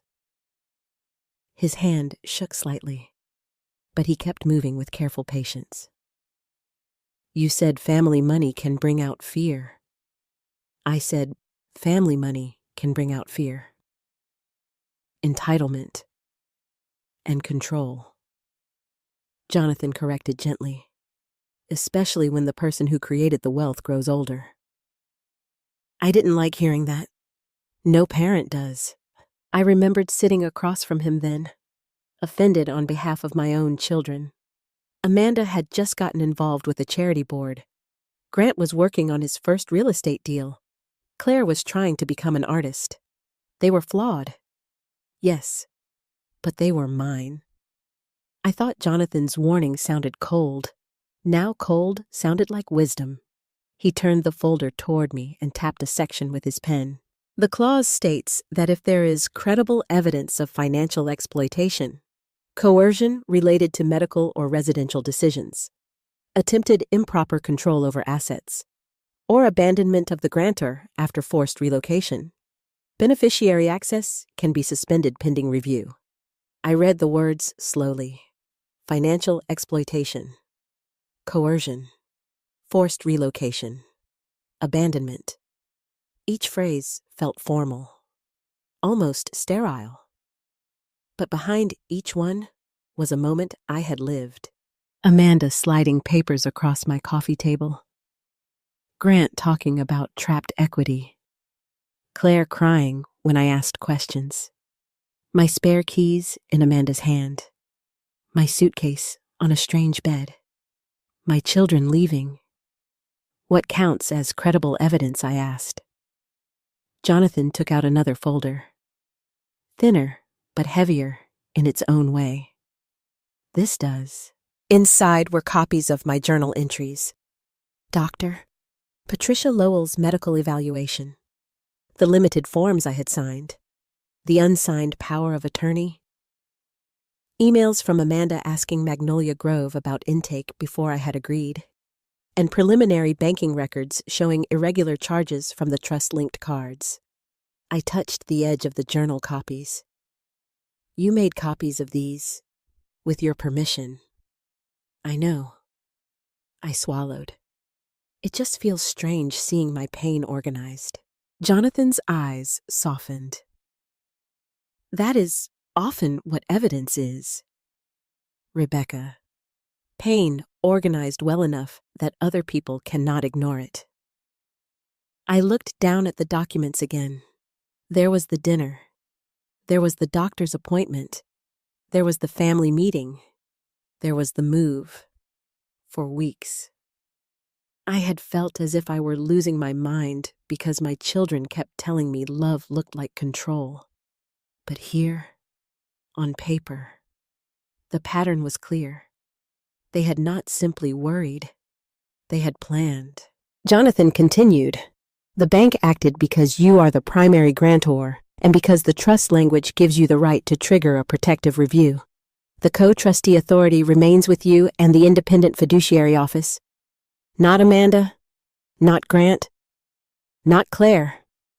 Do they know that they are beginning to understand it, despite everything? The thought of their fear did not make me happy. I imagined Amanda humiliated at the Harbor Club, Grant stranded in a Miami lobby, Claire crying in a boutique. Some small, wounded part of me wanted to rush in and fix it, pay the bill, smooth the embarrassment, tell them it was all right. But another part of me, the part that had driven delivery vans through rainstorms and built a company from a garage, finally stood up inside me and said, "No more." "What happens now?" I asked. "Now we audit." He said it simply, but the word felt like a door opening into a dark room. "How much will they see?" "Everything they used," he said. "Every charge, every transfer, every reimbursement request, every trust distribution, every expense labeled as family care, business development, emergency support, investment assistance, or charitable representation." I closed my eyes. Amanda's luncheons, Grant's projects, Claire's studios. Years of saying yes. Years of telling myself generosity was love. And if the audit shows misuse, then we have options. Civil recovery, permanent suspension of discretionary access, referral for elder financial abuse investigation, depending on the findings. Also, any attempt to challenge your capacity becomes much harder because Dr. Lowell's report is clear. I opened my eyes. I don't want to destroy them. Jonathan did not answer quickly. That was one reason I trusted him. He never rushed the truth. "Rebecca, consequences are not destruction. Sometimes consequences are the only thing that interrupts destruction. Of them, of you." The room went quiet. Somewhere in the hallway, a nurse laughed softly with a resident. A meal cart rolled past. Life continued around me in ordinary sounds while the foundation of my family cracked open on a legal pad. Jonathan slid a final document toward me. "This authorizes the full 7-year forensic review. You do not have to sign it today." I looked at the signature line. For decades, my signature had given my children comfort. Tuition, rent, investments, rescue, access. My signature had opened doors for them. Now it would close one. My hand hovered over the page. I thought of Amanda saying, "It's just paperwork." "Mom." I thought of Grant saying, "Everything will be easier." I thought of Claire whispering, "Please don't hate us." Then I thought of myself, alone in this room, with my house behind me and my future being discussed as if I were already gone. I picked up the pen. This time, I read every line. Then I signed. Jonathan witnessed it, dated it, and placed it carefully in his folder. "There is one more thing," he said. I almost laughed. There always is. The house. My breath caught. "What about it?" "Your children may believe they can begin repairs. List it, borrow against it, or move items out. They cannot. I have filed notice with the county and with the Trust's Property Council. Any attempted transfer, lien, listing, or unauthorized access will trigger immediate legal response." I looked at Thomas's photograph. "So the house is safe. For now?" "Yes, for now." It was not everything, but it was enough for that moment. The house that had held my grief, my children's childhoods, my sleepless nights, my work. My prayers, it had not been stolen while I sat in Magnolia Grove. My children had moved me out, but they had not erased me from it. I pressed my fingers to my lips. Jonathan closed the folder. Rebecca, I need to ask you one hard question. I nodded. Do you want to remain here voluntarily while we proceed? Or do you want to leave Magnolia Grove? The question opened something inside me. I could leave. That truth felt almost too large to hold. My children had made this place feel like a sentence. Jonathan was reminding me it was only a location.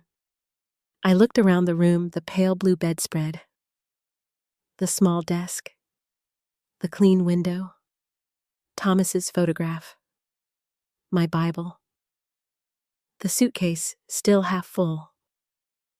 Then I thought of Denise asking whether I needed anything, looking at me like a person instead of a problem. I'll stay for now, I said slowly. Not because they put me here, because I choose to stay while I decide what comes next. Jonathan smiled for the first time that morning. That is a very different thing. After he left, I sat alone with the quiet. My phone had stopped buzzing. Perhaps Amanda, Grant, and Claire were finally speaking to lawyers of their own. Perhaps they were blaming one another. Perhaps they were telling themselves I had been manipulated. Let them. For the first time in years, I did not feel the need to explain my pain to people committed to benefiting from it. I opened my journal and wrote, the clause they never read was not hidden. They simply never believed I would use it. Then I placed the pen down, looked out at the courtyard, and took a deep breath. My children thought the cards had stopped working. They had no idea the audit had just begun. They came back smiling. That was the part I had not expected. I had imagined anger first. Amanda's sharp voice, Grant's threats, Claire's tears. I had expected accusations, panic, maybe even silence.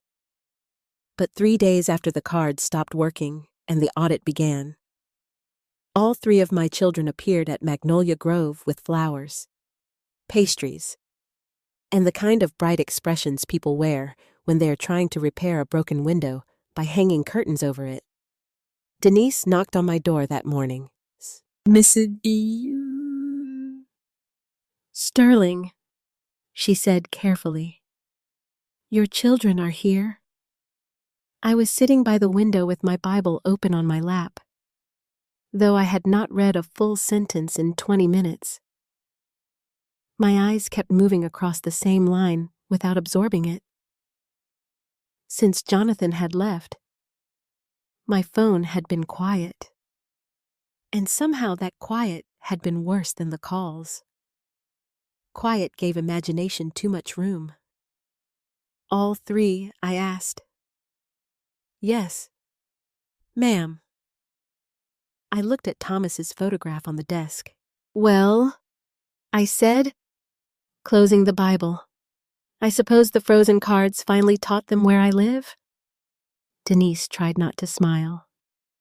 They asked if they could come up. Please tell them I'll meet them in the small conference room near reception. Her eyebrows lifted slightly. Not here. No, not in my room. That room was the only private space I had in Magnolia Grove. My children had already entered my home, my accounts, my decisions, and my dignity with too much entitlement. I would not let them walk into this little room and turn it into another stage. And Denise? Yes, please ask Mr. Jonathan Pierce to be called. His number is at the front desk. Tell my children I will speak with them when he arrives. Denise's expression shifted from polite concern to understanding. I'll take care of it.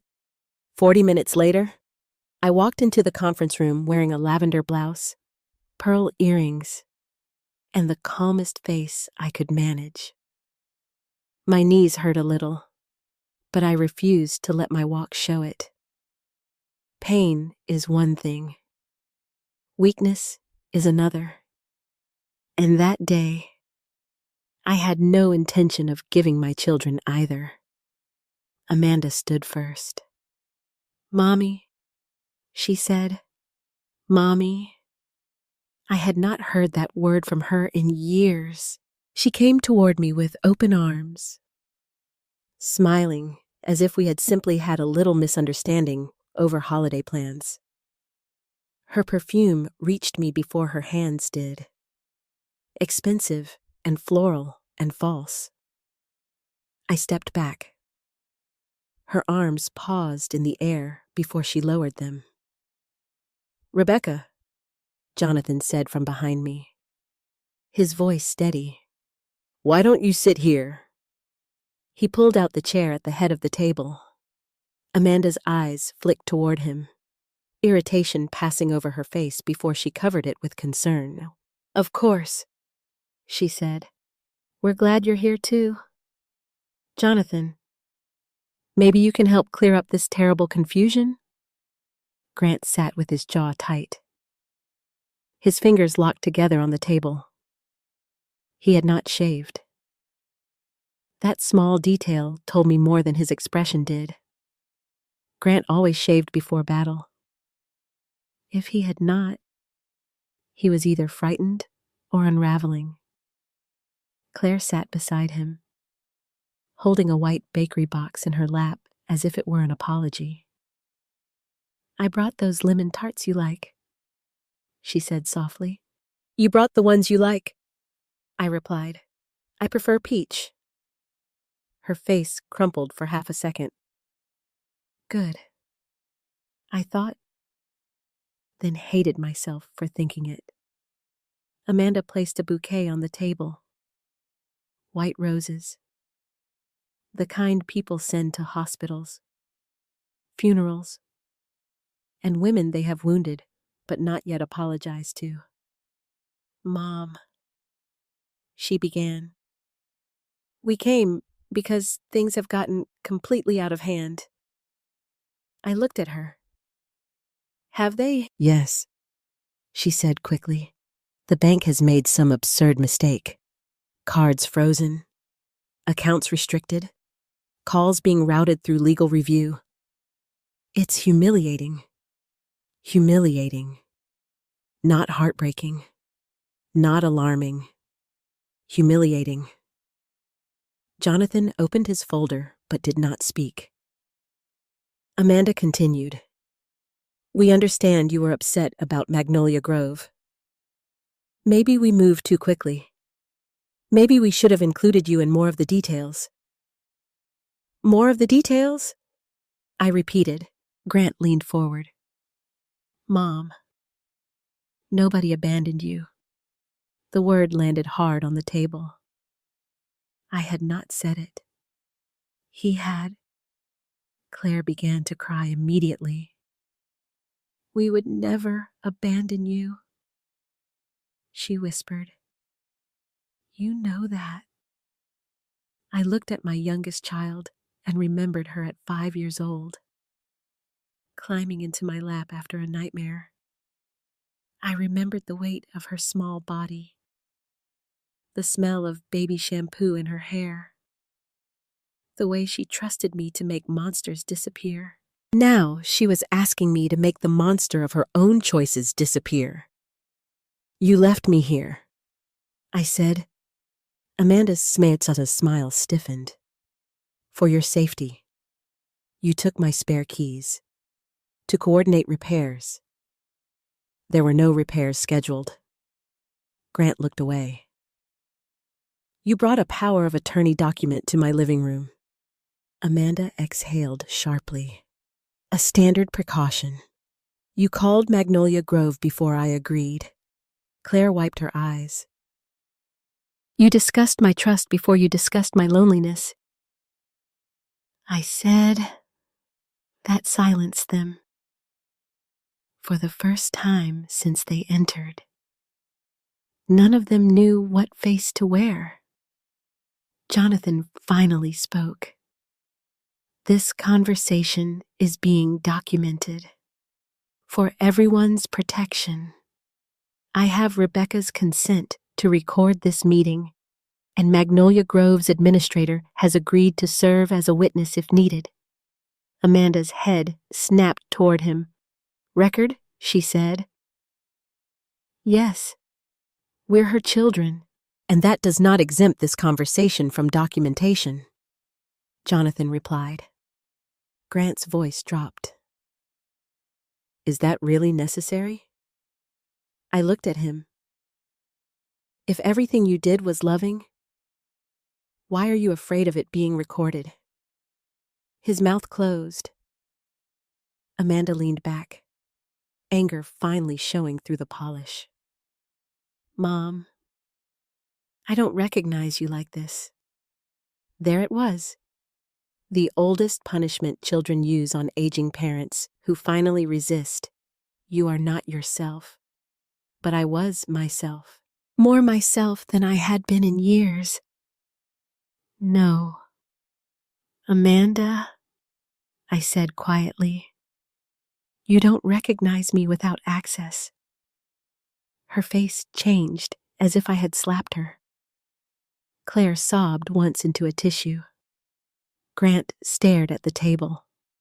Amanda gathered herself quickly. We are not here for money. Jonathan slid a printed page across the table. No drama. No accusation. Just paper. Amanda looked down. So did Grant. Claire leaned over and covered her mouth. The page listed recent charges from the trust-linked cards Harbor Club dinner, Miami resort deposit, Atlanta boutique attempt, spa services, private club dues, gallery framing, rental car upgrade. Amanda's cheeks flushed. These are taken out of context. Jonathan placed another page down, then another, then another. Not the full audit. Not yet. Just enough to let them see the shape of what was coming. Grant whispered, Where did you get these? Jonathan looked at him. From accounts you were never entitled to treat as personal income. Amanda turned to me. Mom, we used those cards with your permission for years. I gave help. I said, you turned it into ownership. We represented the family, she snapped. No, I said. You spent the family. Claire broke then. I'm sorry, she whispered. Amanda shot her a look so sharp it nearly cut across the table. Claire, but Claire shook her head. Tears ran down her face. Real this time. Not pretty or controlled. I didn't think it would go this far, Grant muttered. None of us did. Amanda turned on both of them. Stop talking like we committed a crime. Jonathan's voice remained calm. That is one of the matters being reviewed. The room went still again. Amanda looked at me, and for one brief moment, I saw not the polished woman, not the charity board daughter, not the strategist. I saw the frightened 9-year-old who had once asked me if we would lose our house after her father died. But this time, fear did not make her small. It made her cruel. You would really do this to your own children, she asked. I felt the question move through the room, heavy with accusation. My own children, the same words I had used for decades to excuse everything. I folded my hands on the table. No, I said, I would do this for myself. Grant lifted his head. Claire stared at me. Amanda's lips parted slightly. I continued. For 40 years, I protected this family from hunger, grief, shame, debt, and disappointment. I protected all of you until protection became permission. But I am still alive. I am still competent. I am still the woman who built Sterling Home Care Solutions, paid for your lives, and signed every check you now pretend belonged to you. My voice shook then, but I did not stop. You do not get to put me in a room, take my keys, reach for my trust, spend my money, and call it love. Claire covered her face. Grant looked like he might be sick. Amanda sat frozen. Jonathan placed one final document on the table. It was not a charge list. It was Dr. Lowell's capacity report. Rebecca Sterling is fully capable of managing her legal, medical, and financial affairs, Jonathan said. Amanda stared at it. All her plans had depended on one story that I was confused. Fragile, persuadable, and in need of management. That story had just been taken from her. I stood slowly. This meeting is over. Mom, Grant said. I looked at him. He had tears in his eyes. But I no longer knew whether they were for me or for himself. If any of you want to speak to me again, I said, you will do it with Jonathan present until I decide otherwise. Amanda stood too. You're making a mistake. I gave her the saddest smile of my life. No, sweetheart. I made the mistake years ago when I taught you that my love had no limits. Then I walked out before any of them could answer. In the hallway, Denise was waiting near the reception desk. She did not ask what happened. She only gave me a small nod. The kind one woman gives another when she has survived a room full of people who wanted her smaller. Behind me, the conference room stayed silent. For once, my children had come to take control and left with nothing but evidence. The audit began on a rainy Monday. Charleston rain is different from the storms people imagine. It does not always arrive with thunder. Sometimes it settles over the city quietly, turning the streets silver and the old oak trees dark against the sky. That morning, I sat in the small library at Magnolia Grove, watching raindrops slide down the windows while Jonathan Pierce opened a laptop across from me. There were only 3 other residents in the room. One woman slept in an armchair. A man worked on a crossword puzzle. Another woman knitted something blue and never looked up. Life continued around me, while my own life was about to be measured in numbers. Jonathan folded his glasses and looked at me carefully. Rebecca, I need to ask again. Are you sure you want to see everything I have to? Some of it may hurt. I gave a small smile. They already hurt me. The numbers are simply catching up. He nodded and opened the first file. 7 years. 7 years of transactions, statements, reimbursements, transfers, supplementary cards, expense reports, withdrawals, and requests. At first, the pages looked harmless.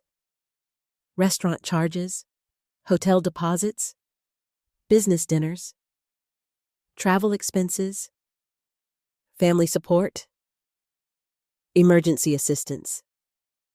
Words can make almost anything sound respectable. Then Jonathan began separating them. This account paid for Amanda's Harbor Club dues. I looked down. $3,000. Annual renewal. Every year. She told me those memberships were necessary for networking. Jonathan turned another page.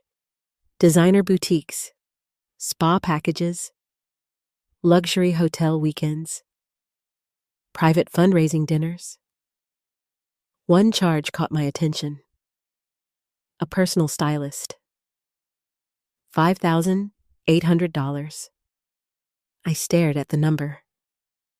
I remember this, I said quietly.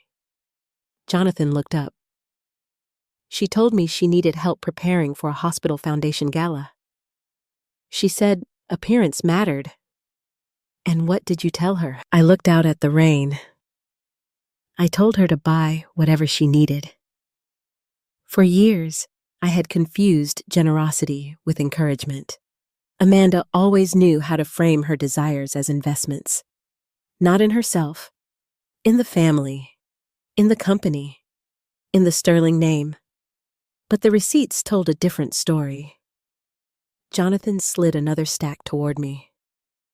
Grant. The word itself felt heavier. Because while Amanda spent beautifully, Grant spent desperately. Failed investment transfers. Private loans. Credit extensions. Interest payments. Luxury rental properties. Emergency wire requests. I felt my stomach tighten. He lost this much. Jonathan nodded. Possibly more. But he always said the projects were doing well. He appears to have been moving money between investments to cover losses. How long? Several years. I closed my eyes. Suddenly, I understood why Grant had spoken so often about trapped equity. Real estate opportunities. Unlocking assets. Restructuring wealth. He had not been talking about my future. He had been trying to survive his own. One page stopped me completely. A loan application. The collateral description included my address. My house. Thomas's house. Our house. I looked up slowly. He used my property. He appears to have explored using it as financial support, Jonathan said carefully. The loan was never finalized because he couldn't access it. Yes, my hands began to shake. The old kitchen. The growth marks on the hallway wall. Thomas's workshop. Claire's piano. Amanda's graduation photographs. Grant had nearly offered all of it to a bank. Not because he hated me, because he believed it was already his. The realization hurt more than anger. Then came Claire. The pages grew softer somehow. Art supplies, studio rent, gallery expenses, travel, hotels, designer handbags, airfare, restaurants, interior design services. One purchase made me pause. $1,200, hand-painted Italian shoes. I almost laughed. Claire once cried because we could not afford ballet lessons. I worked extra shifts delivering hospital equipment so she could join the school art club. Now she owned shoes worth more than our monthly grocery budget when she was a child. Jonathan watched me quietly. She spent less than the others. He said, "That doesn't make it easier." No, because numbers alone do not measure betrayal. Intent does. Amanda spent because she believed she deserved. Grant spent because he believed he needed. Claire spent because she believed someone else would always rescue her. And that someone had always been me. By noon, the rain had become heavier. The library had emptied. Jonathan closed one folder and opened another. This section concerns expenses labeled as family care. I frowned. Family care? Yes. Many of the charges had descriptions attached. Support for Rebecca. Home maintenance. Health expenses. Transportation. Senior assistance. I stared. These aren't mine. No. One charge had paid for Amanda's spa retreat. Another covered Grant's resort stay. Several belonged to Claire's gallery trips. The descriptions had simply been altered. Who approved these? Jonathan was quiet. The authorized users submitted them. The authorized users. My children. The room suddenly felt cold. For years, I had defended them whenever friends suggested boundaries. Marjorie once told me, "Rebecca, your children spend like heirs." I answered, "They're grateful." Another friend said, "Amanda acts like the company belongs to her." I replied, "She's proud of it." My accountant once asked, "Do you monitor these expenses carefully?" I smiled and said, "They're family." Family. What a dangerous word that can become when nobody defines it. The next document hurt the most. It was an email. Amanda to a real estate consultant. The date was 8 months earlier. Subject line, future property options. The message was short. When my mother eventually transitions out of the family home. What is the estimated market value if sold without renovation? Eventually. The consultant had replied with estimates. Amanda had continued the conversation. Potential timelines. Tax consequences. Selling strategies. I could not breathe for a moment. Jonathan reached across the table. Rebecca. She was planning. Yes, she was already planning. I heard my own voice breaking. Not because of the house. Not because of the money. Because somewhere inside that email was the assumption that I had already become a problem to solve. I remembered Amanda at 10 years old after Thomas died. She had slept beside me for months because she was afraid I would disappear too. Now she was discussing the sale of my home before I had even left it. Jonathan handed me a tissue. I laughed through tears. I hate crying in front of lawyers. I've seen worse. Have you? Yes. Families. That answer stayed with me. Families. The people we believe will protect us. The people who often know exactly where to hurt us. By late afternoon, we had reviewed only part of the records. The entire audit would take weeks. But the picture had already emerged. Amanda had built status. Grant had built debt. Claire had built dependence. And I had financed all three. Jonathan finally closed the last folder. There is enough here to pursue legal action. I looked at him. What kind? Civil recovery? Financial abuse claims? Trust enforcement? Potential referrals? The words sounded enormous. I don't want to send my children to court. You may not have to.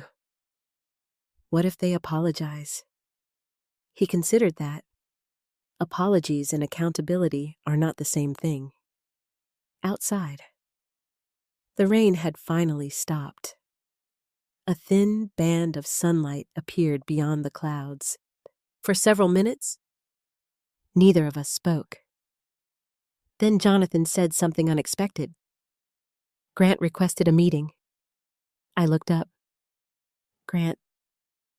Yes. Alone. When he contacted my office this morning, I felt confused. Grant had always been the most guarded of my children. Amanda controlled the room. Claire filled it with emotion. But Grant hid behind silence and business language.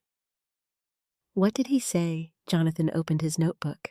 He said, and I quote, "I need to talk to my mother before Amanda destroys everything." Amanda, not us, not the family. Amanda, do you believe him? I asked. Jonathan leaned back. I believe people become honest when they run out of places to hide. I looked down at the reports one final time. Thousands of dollars, hundreds of transactions, years of excuses. Yet somehow, the thing that hurt most was not any number. It was the realization that my children had slowly stopped seeing me as their mother. I had become funding, protection, emergency support, a signature, a solution, and perhaps Grant, for reasons I did not yet understand, was finally ready to admit it. As Jonathan packed his files, he paused. You do not have to decide anything today. But I already knew one thing. I would listen to Grant, not because I trusted him, not because I had forgiven him, but because somewhere beneath the debt, the fear, and the lies, he was still the little boy who used to climb into Thomas's lap and ask whether the family would always stay together. Perhaps he finally understood that he had helped tear it apart. That evening, alone in my room, I opened my journal. I wrote one sentence. Money did not change my children. It revealed what they had become when they no longer needed to hide. Then, after a long pause, I added another. Tomorrow, my son wants to tell me the truth. Grant arrived alone. That surprised me more than anything. For years, my son and Amanda had moved like business partners. She spoke. He reinforced. She planned. He executed. Even Claire, with all her softness and tears, often drifted toward Amanda's side whenever conflict appeared. Amanda created certainty, and people who feared consequences often followed certainty. But on Thursday afternoon, Grant walked into Magnolia Grove without his sisters, without his expensive watch, without his tailored jacket, without the confidence he had worn for most of his adult life. Denise brought him to the courtyard because I had refused another conference room. The weather had finally turned warm again. The fountain flowed softly nearby, and several residents sat beneath the shade of old trees. Grant looked older. Not physically, not really, but there was a heaviness around him that had not existed before. He sat across from me without speaking. For several moments, neither of us said anything. I watched his hands. When he was little, he used to twist his fingers together whenever he lied. Thomas once told me, watch his hands. They always tell the truth before his mouth does. His fingers were twisting now. Jonathan isn't here, he finally asked. He knows you're coming. Grant nodded. I wanted to speak to you alone. Why? He looked toward the fountain. Because I don't know how much time I have before Amanda finds out I came. I studied him carefully. When did you become afraid of your sister? He laughed softly. I don't think I was afraid of her at first. What changed?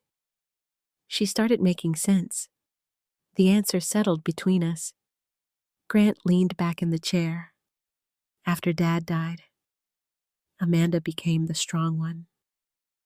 I frowned slightly. No, I became the strong one. He nodded. You did. But Amanda became the person who told us everything would be okay. She made plans. She organized things. She talked about the future. I remembered Amanda helping Claire with homework. Amanda reminding Grant about school assignments. Amanda comforting both of them after Thomas's funeral. She had been only 14. Perhaps I had asked too much of her. Perhaps she had learned too early that control could feel like love. Grant continued. When I started losing money, Amanda kept telling me not to panic. How much money? He swallowed. More than you know. I've seen the reports. No, he said quietly. You've seen part of them. The words made my stomach tighten. How bad is it? He stared at his hands. About $2 million.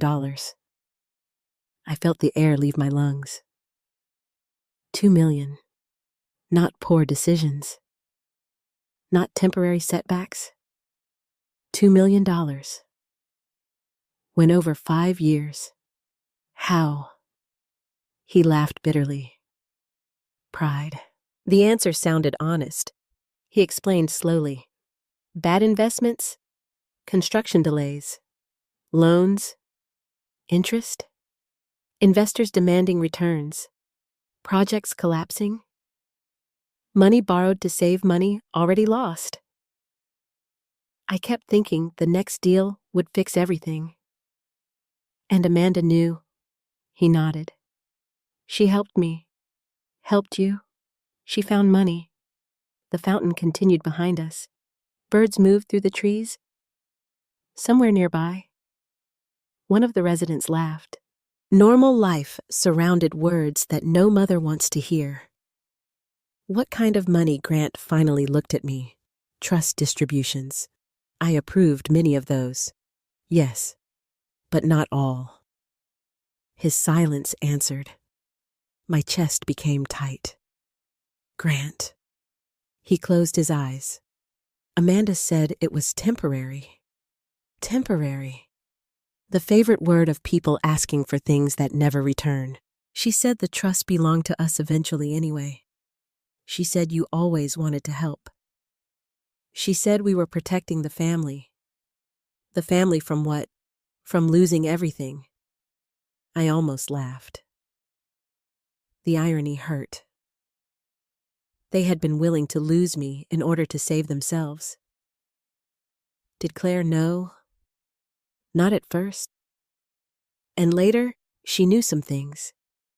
Did she know about the house? Grant became very still. That silence frightened me more than the answer. Grant. Yes. My voice barely worked. You discussed my house. He nodded. With Amanda? Yes. How long? He looked down. Almost a year. A year. While we had dinners. While we celebrated birthdays. While Amanda brought flowers. While Claire hugged me. They had been discussing my home. Did you intend to sell it? He answered immediately. No. I almost felt relief. Then he continued. Just refinance it. Just such a small word. Just use the house. Just move Mom temporarily. Just sign here. Just trust us. Without asking me, Amanda thought you would agree eventually. And if I didn't? He looked away. I don't know. I knew. That was the terrible part. I knew. The doctor. The paperwork. The residents. The pressure. The concern. The urgency. All of it suddenly lined up like dominoes. My children had not started with Magnolia Grove. They had started with my house. Did Amanda plan this? He hesitated. Yes. The word fell quietly. Yet it changed everything. For weeks, I had wondered whether Amanda simply moved too quickly. Whether she genuinely believed she was helping. Whether fear had made her controlling. Grant removed those possibilities. She said if you moved voluntarily, things would be easier. There's that word again. He nodded. She believed if you stayed at Magnolia Grove for a while, eventually you would agree to everything. Power of attorney. Yes. The trust. Yes. The house. He lowered his head. Yes. I felt tears building, but they were different now. Not confusion. Not grief. Truth often hurts differently than uncertainty. Grant spoke again. I didn't want you there, yet you drove me. I know. Why? His eyes finally met mine. Because I was drowning. There it was. Not greed, not hatred. Fear.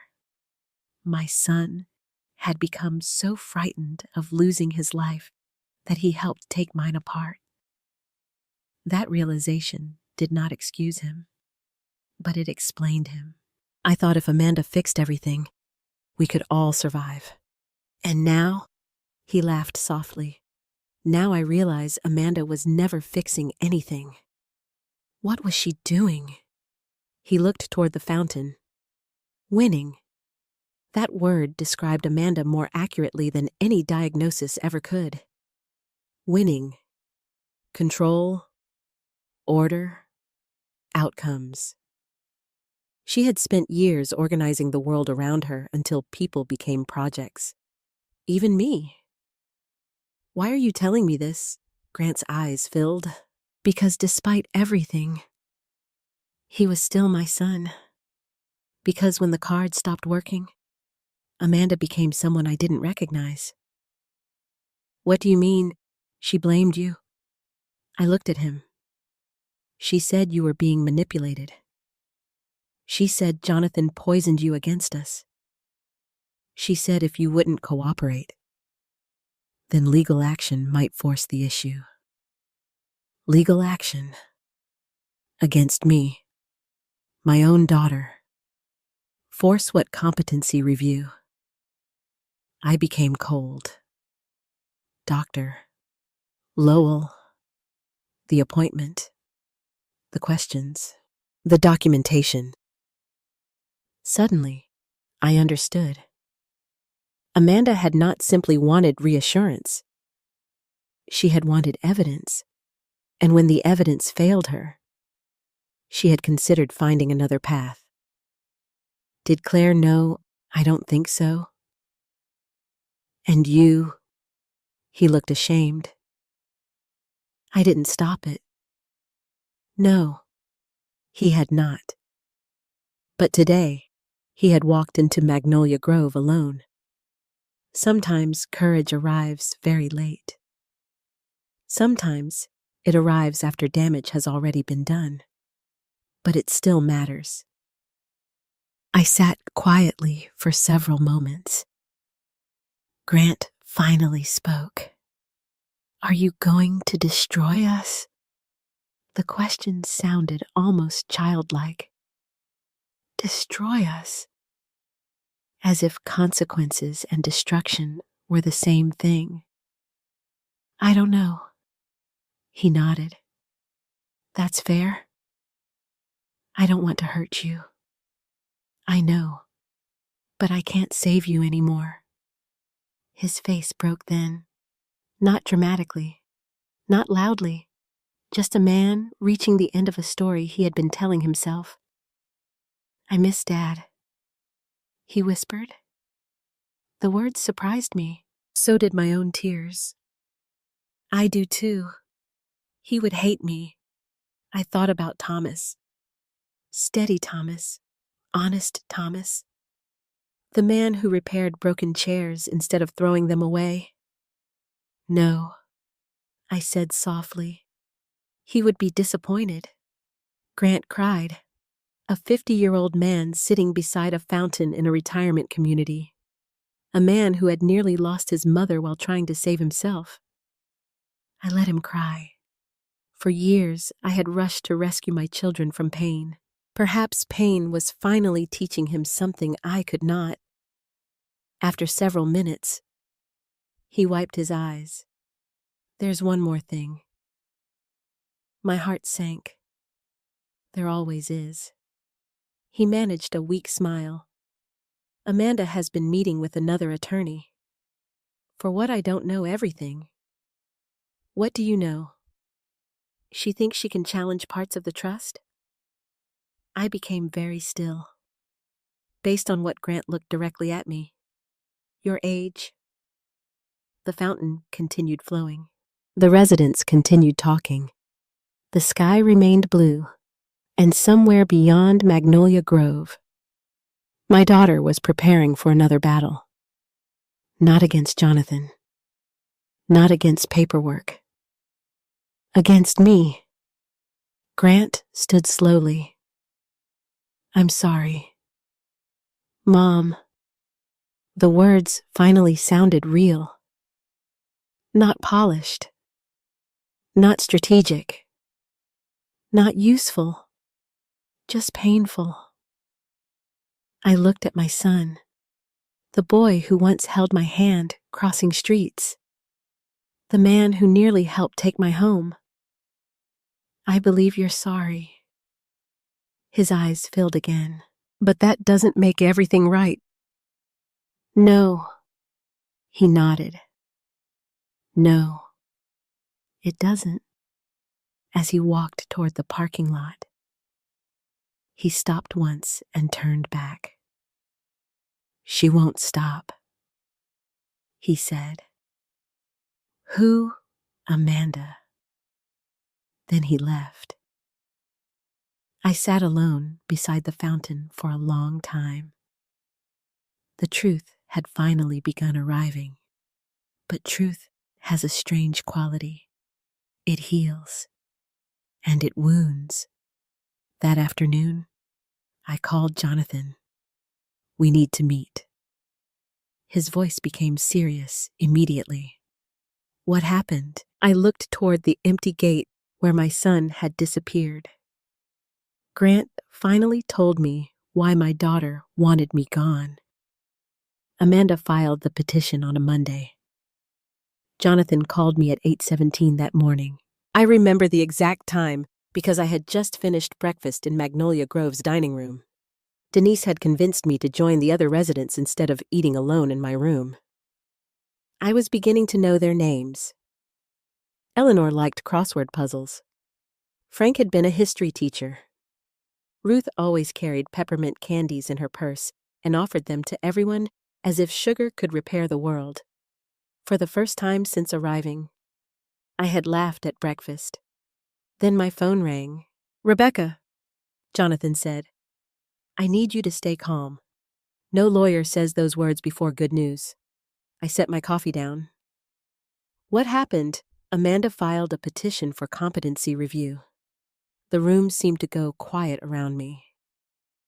She did what she's requesting, an independent evaluation and temporary oversight review of your financial decision-making. I stared through the dining room windows. Outside, 2 residents were walking slowly around the garden. She's suing me. Not exactly, but she's trying to prove I'm incapable. Yes, the honesty hurt less than kindness would have. I closed my eyes. My own daughter. The little girl who used to sleep beside me after thunderstorms. The teenager who held my hand at Thomas's funeral. The woman who had once introduced me at a charity dinner as the strongest person she knew. Now she wanted a court to question my mind. Why I whispered. Jonathan was quiet.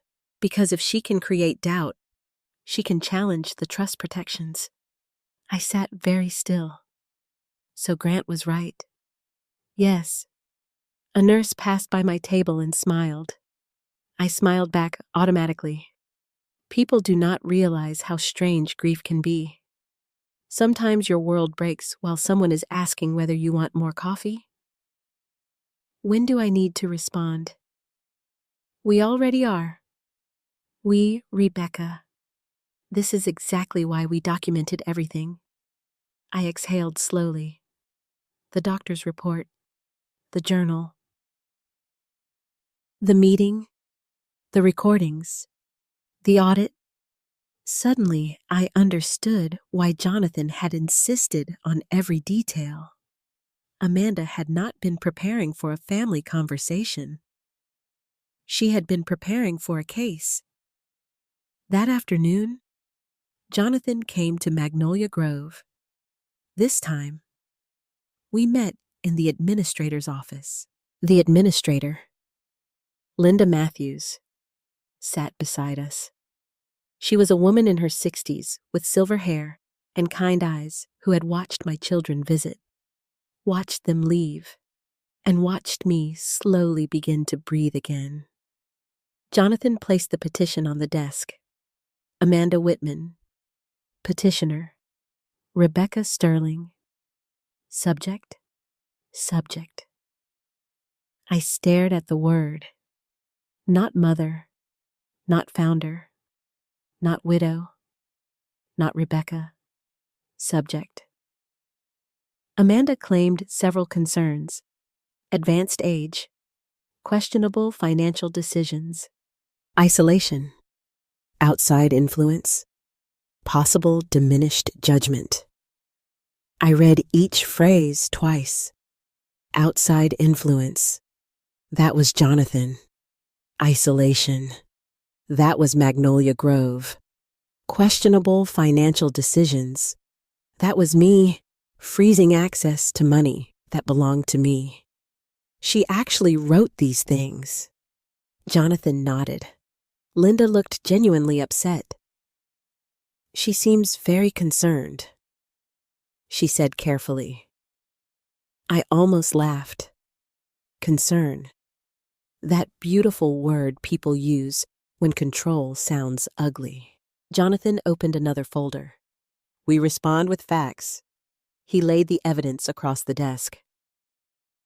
Doctor. Lowell's evaluation. My signed statements. Financial records. The trust provisions. The documented pressure.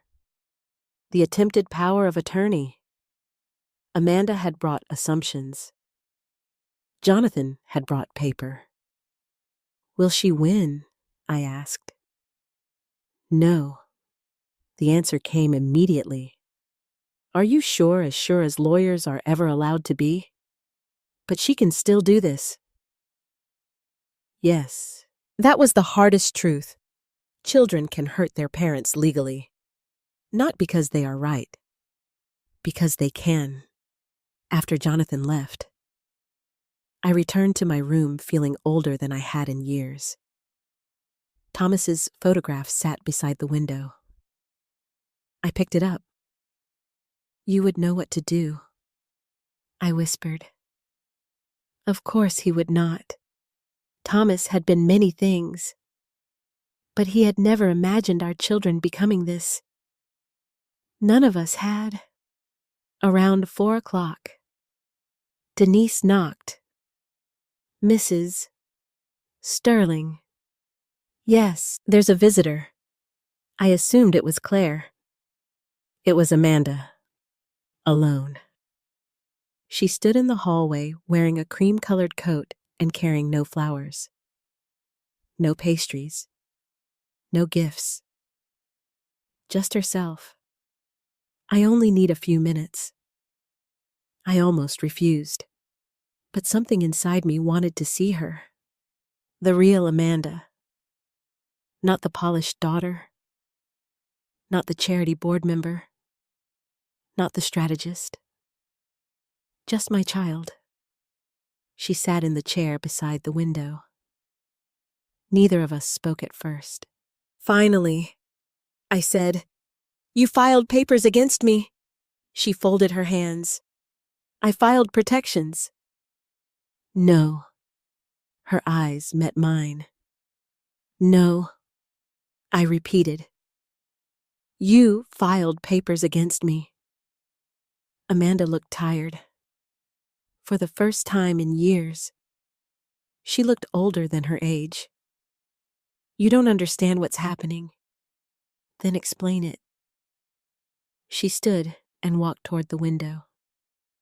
The company, the trust, the house, everything is falling apart. No, your access is falling apart. She turned sharply. You think this is about money? What is it about? Her voice broke unexpectedly. I held this family together. The words surprised me. What? After Dad died. She was crying now. Not neatly. Not strategically. Actually crying.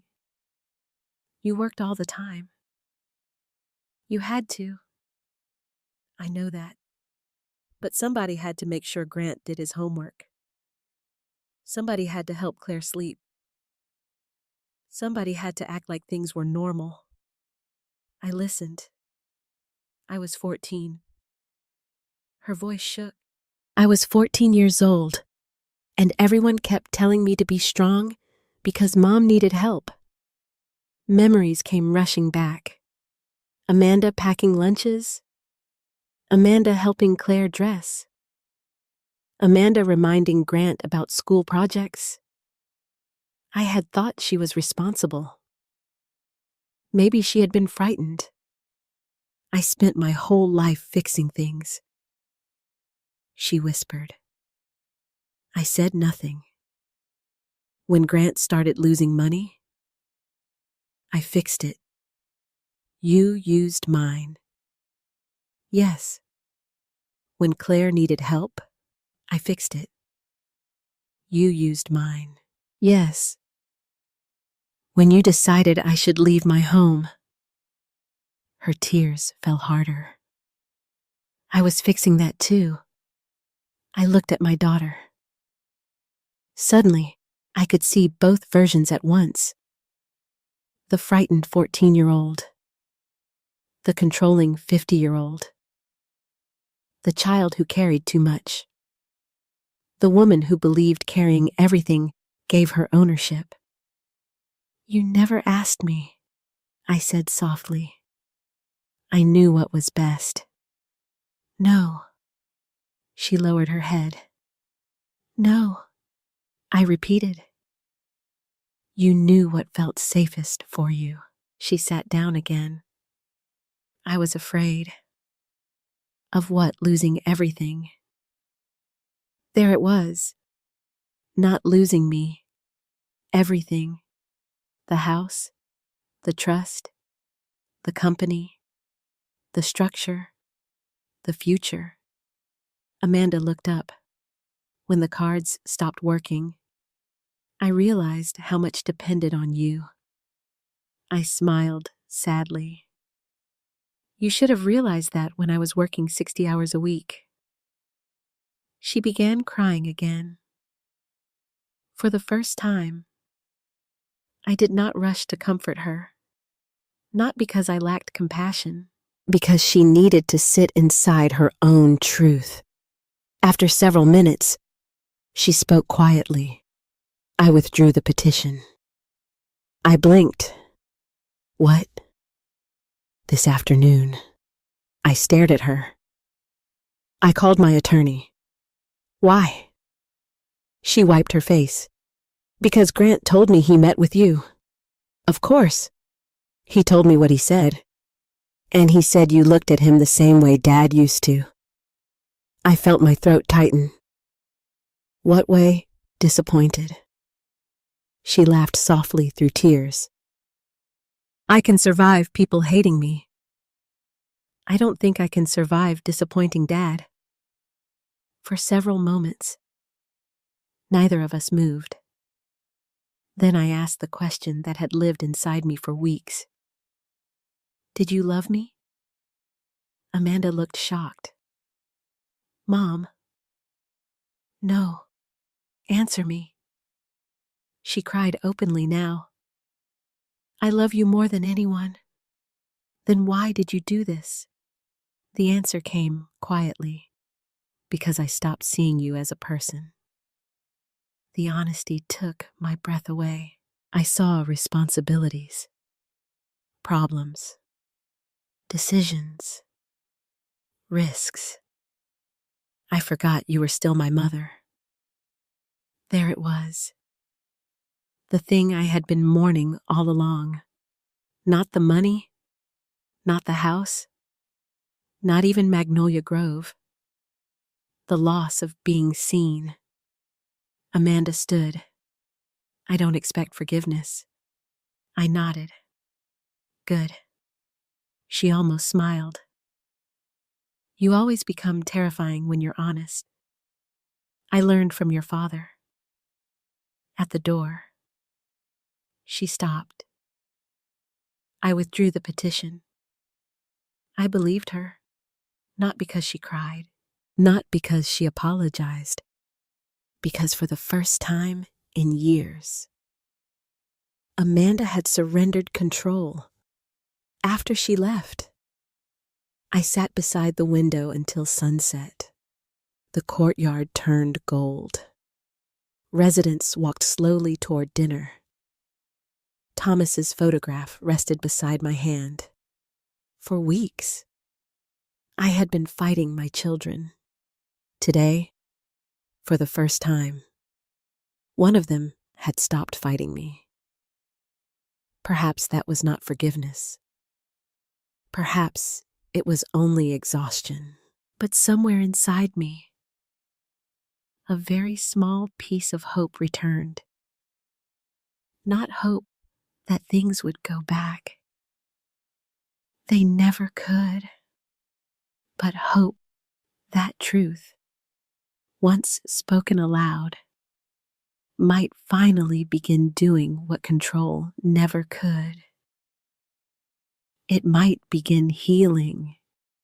3 days after Amanda withdrew the petition, I went home, not permanently, not yet, but for the first time since my children had driven me to Magnolia Grove, I walked through my own front door. Jonathan arranged it. Linda encouraged it. Denise practically insisted, "You need to see your house before you decide what comes next." She told me. For weeks, I had thought of the house as something distant, almost mythical, as if it belonged to another woman, the woman who still slept in her own bed, the woman whose children had not yet packed her suitcase, the woman who believed sacrifice automatically produced gratitude. Jonathan drove me himself. As we turned onto my street, I felt my chest tighten. The oak trees looked exactly the same. The neighbors' mailboxes stood exactly where they had always stood. The yellow house at the corner still had the broken fence Mr. Callahan never repaired. Life had continued. Only I had disappeared. Jonathan parked in the driveway. Neither of us spoke. Finally, he handed me the keys. My real keys. The set Amanda never received. I stared at them in my hand. Small pieces of metal. Proof of ownership. Proof of belonging. Proof that I had not yet been erased. "You don't have to go in immediately," Jonathan said. But I already opened the car door. The front porch looked smaller than I remembered. Or perhaps I had simply become older. I climbed the steps slowly. My hand touched the railing Thomas had sanded decades earlier. The paint near the doorframe had chipped slightly. A few leaves had collected beside the flower pots. Ordinary things. Beautiful things. The key turned. The door opened. And my house breathed. That is the only way I can describe it. Old houses breathe. They hold silence differently than buildings meant only for living. My house held memory. It held Thomas laughing in the kitchen. It held children running down hallways. It held grief after funerals, Christmas mornings, arguments, birthdays, and now it held absence. The air smelled faintly of dust. The clocks had stopped. Sunlight stretched across the living room floor. Thomas's chair sat exactly where I had left it. For several seconds, I could not move. Then I cried. Not because anything had been damaged, because nothing had. The house had waited. Jonathan remained near the doorway. "I'll give you time." I nodded. I walked into the kitchen first. The coffee mugs still hung beside the cabinet. The recipe box remained near the stove. My reading glasses sat on the counter where I had forgotten them weeks earlier. Weeks. It felt like years. Oh, upstairs. My bedroom remained untouched. The quilt, the dresser, Thomas's watch, the anniversary earrings. Everything exactly where it belonged. Unlike me, I sat on the edge of my bed and allowed myself to feel the weight of it. My children had removed me from this house not because it was unsafe, not because I could not live here, because my absence made their plans easier. That truth no longer confused me, but it still hurt. After nearly an hour, Jonathan joined me in the kitchen. "There is something else you should see." He handed me several photographs. My stomach tightened. "What are these?" "The security company sent them."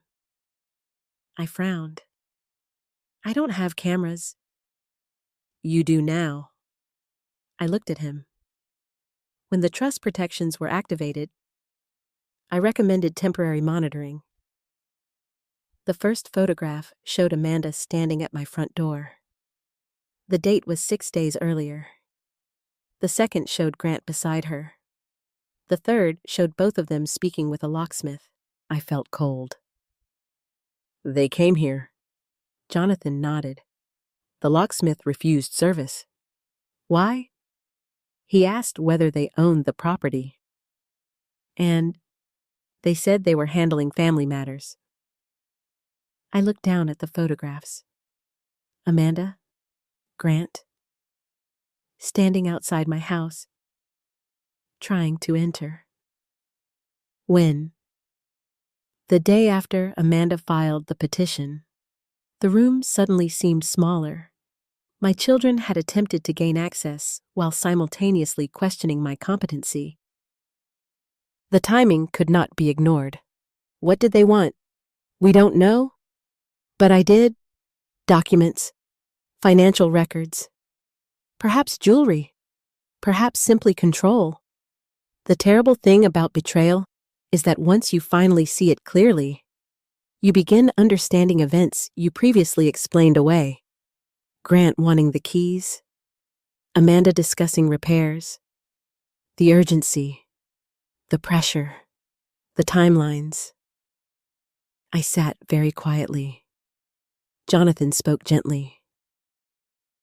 "This is why we documented everything." I nodded. For the first time, anger appeared. Real anger. Not sadness. Not disappointment.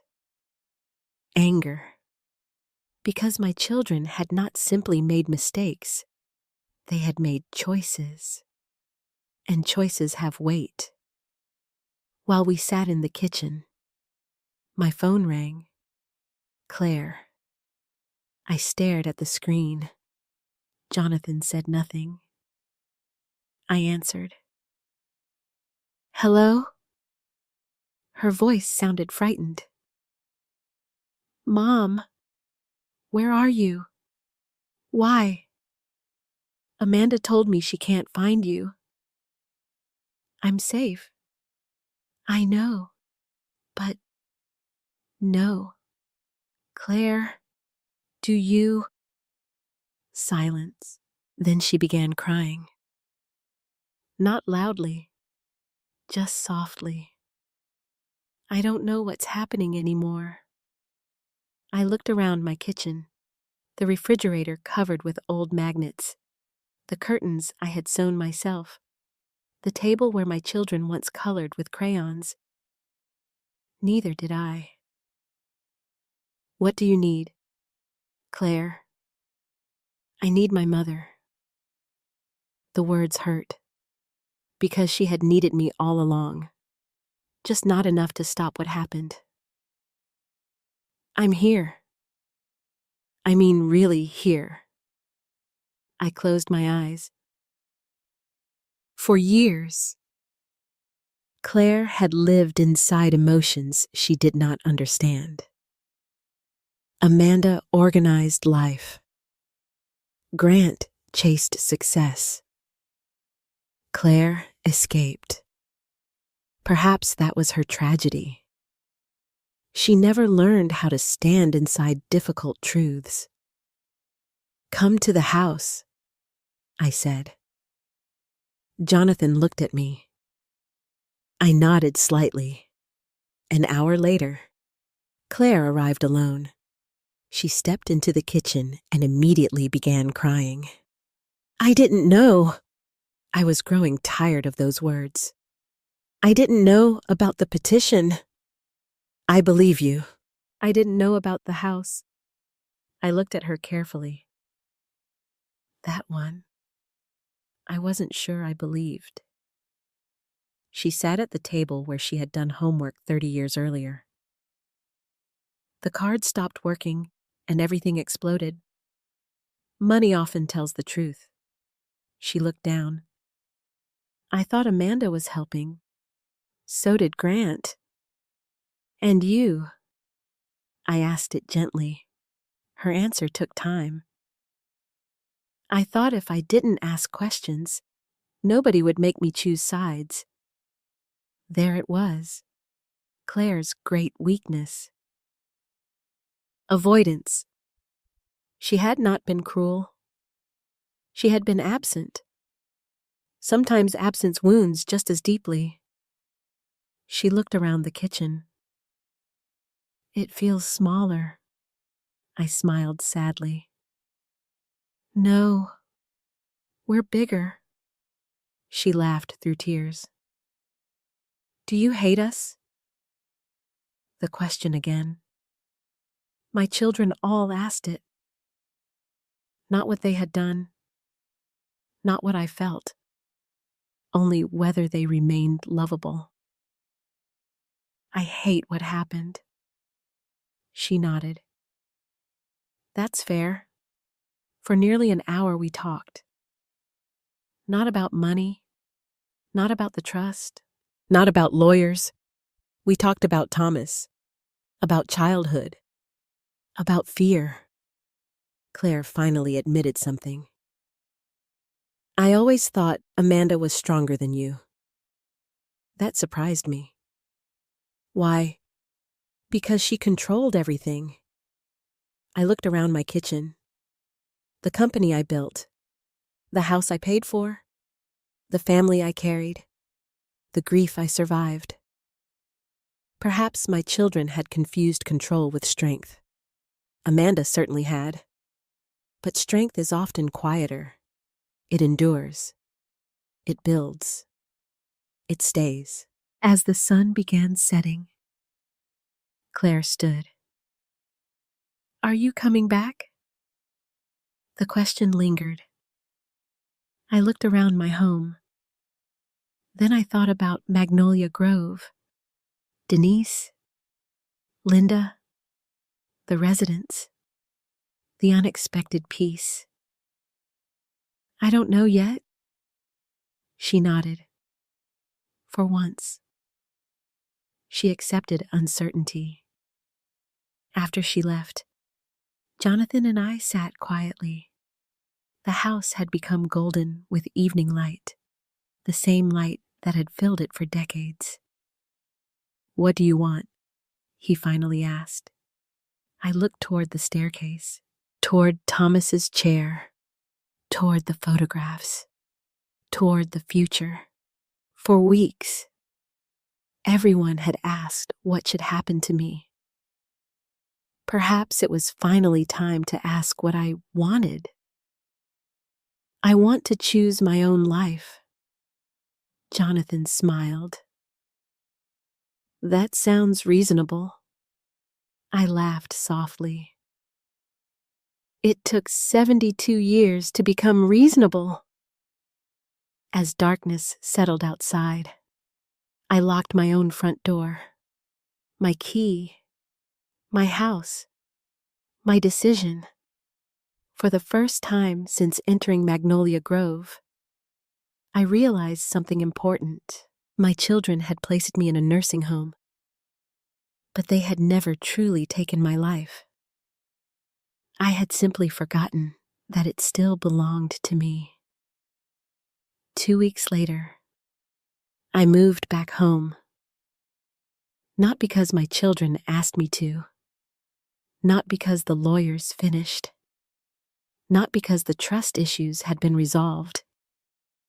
I moved back because one morning I woke up in Magnolia Grove, looked at the sunlight coming through my window, and realized something important. I was no longer afraid. Fear had been the thing keeping me there. Fear of conflict. Fear of being alone. Fear that my children would think I was difficult. Fear that setting boundaries would make me selfish. But fear had finally become smaller than truth. Jonathan met me at the house that Saturday morning. Denise hugged me before I left Magnolia Grove. Linda cried a little.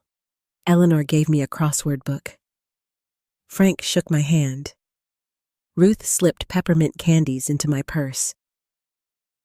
I suppose we're losing you, Denise said. I smiled. No, I think I finally found myself. That surprised both of us, because it surprised me too. The house felt different this time.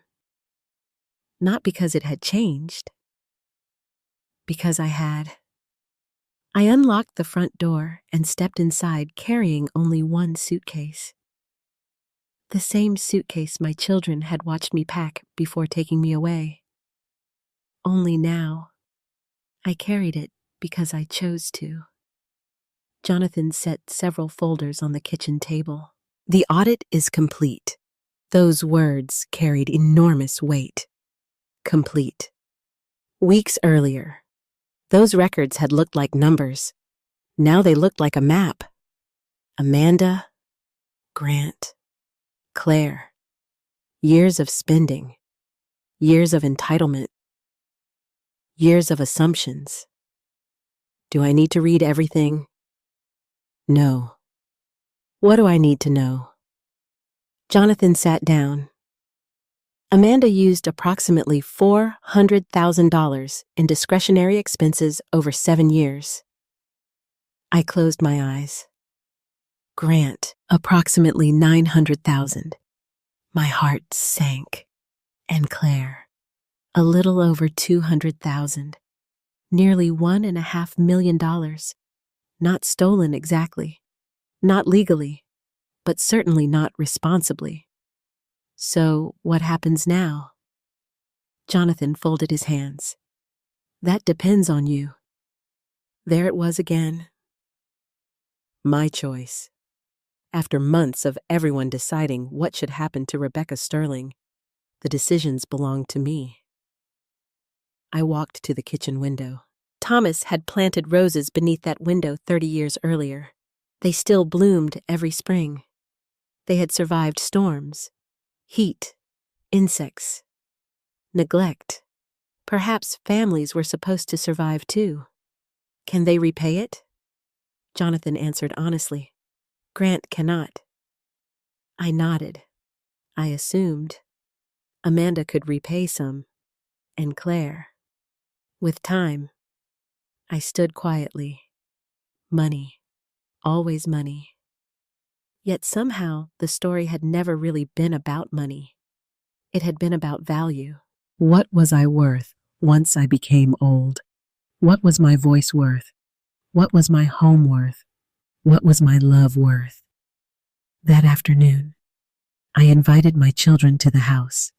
All three. Jonathan attended. No lawyers for them. No arguments. No surprises. The dining room looked exactly as it had the night they first suggested Magnolia Grove. The same chandelier, the same table, the same walls. Only the people had changed. Amanda arrived first. She looked tired, not defeated, simply tired. Grant came next. He had lost weight. Claire arrived carrying a peach pie, my favorite. She remembered. That mattered. We sat together in silence for several moments. No one seemed to know how to begin. Finally, I spoke. I have read the audit. Amanda lowered her eyes. Grant looked at the table. Claire held her hands together. I know the numbers. Nobody answered. I know about the expenses. Still silence. I know about the house. Amanda began crying immediately. I know about the petition. Grant closed his eyes. I know about the locksmith. That surprised Amanda. She looked up quickly. How? Because this is still my house. No one spoke. The clock in the hallway ticked, exactly the same way it had ticked during the dinner when my children first tried to convince me to leave. Only now, the truth sat with us. I looked at Amanda. You carried too much after your father died. Her tears increased. I know that now. She covered her mouth. I should have protected you from becoming responsible for everyone. But you do not get to control people because you are afraid. She nodded. I know. I turned to Grant. You were drowning. His eyes filled. Yes. You asked for help until asking became taking. I know. I looked at Claire. You disappeared. She began crying. Yes. For several moments. Nobody moved. Then I said the thing I had rehearsed for days. The trust will change. Amanda looked up. Grant sat straighter. Claire stopped crying. Jonathan opened a folder. The discretionary access accounts are permanently closed. Nobody argued. The company ownership structure will change. Grant lowered his head. The house will remain mine while I live. Amanda nodded. The inheritance structure will become conditional. That surprised them. What does that mean? Claire asked. I looked at my children.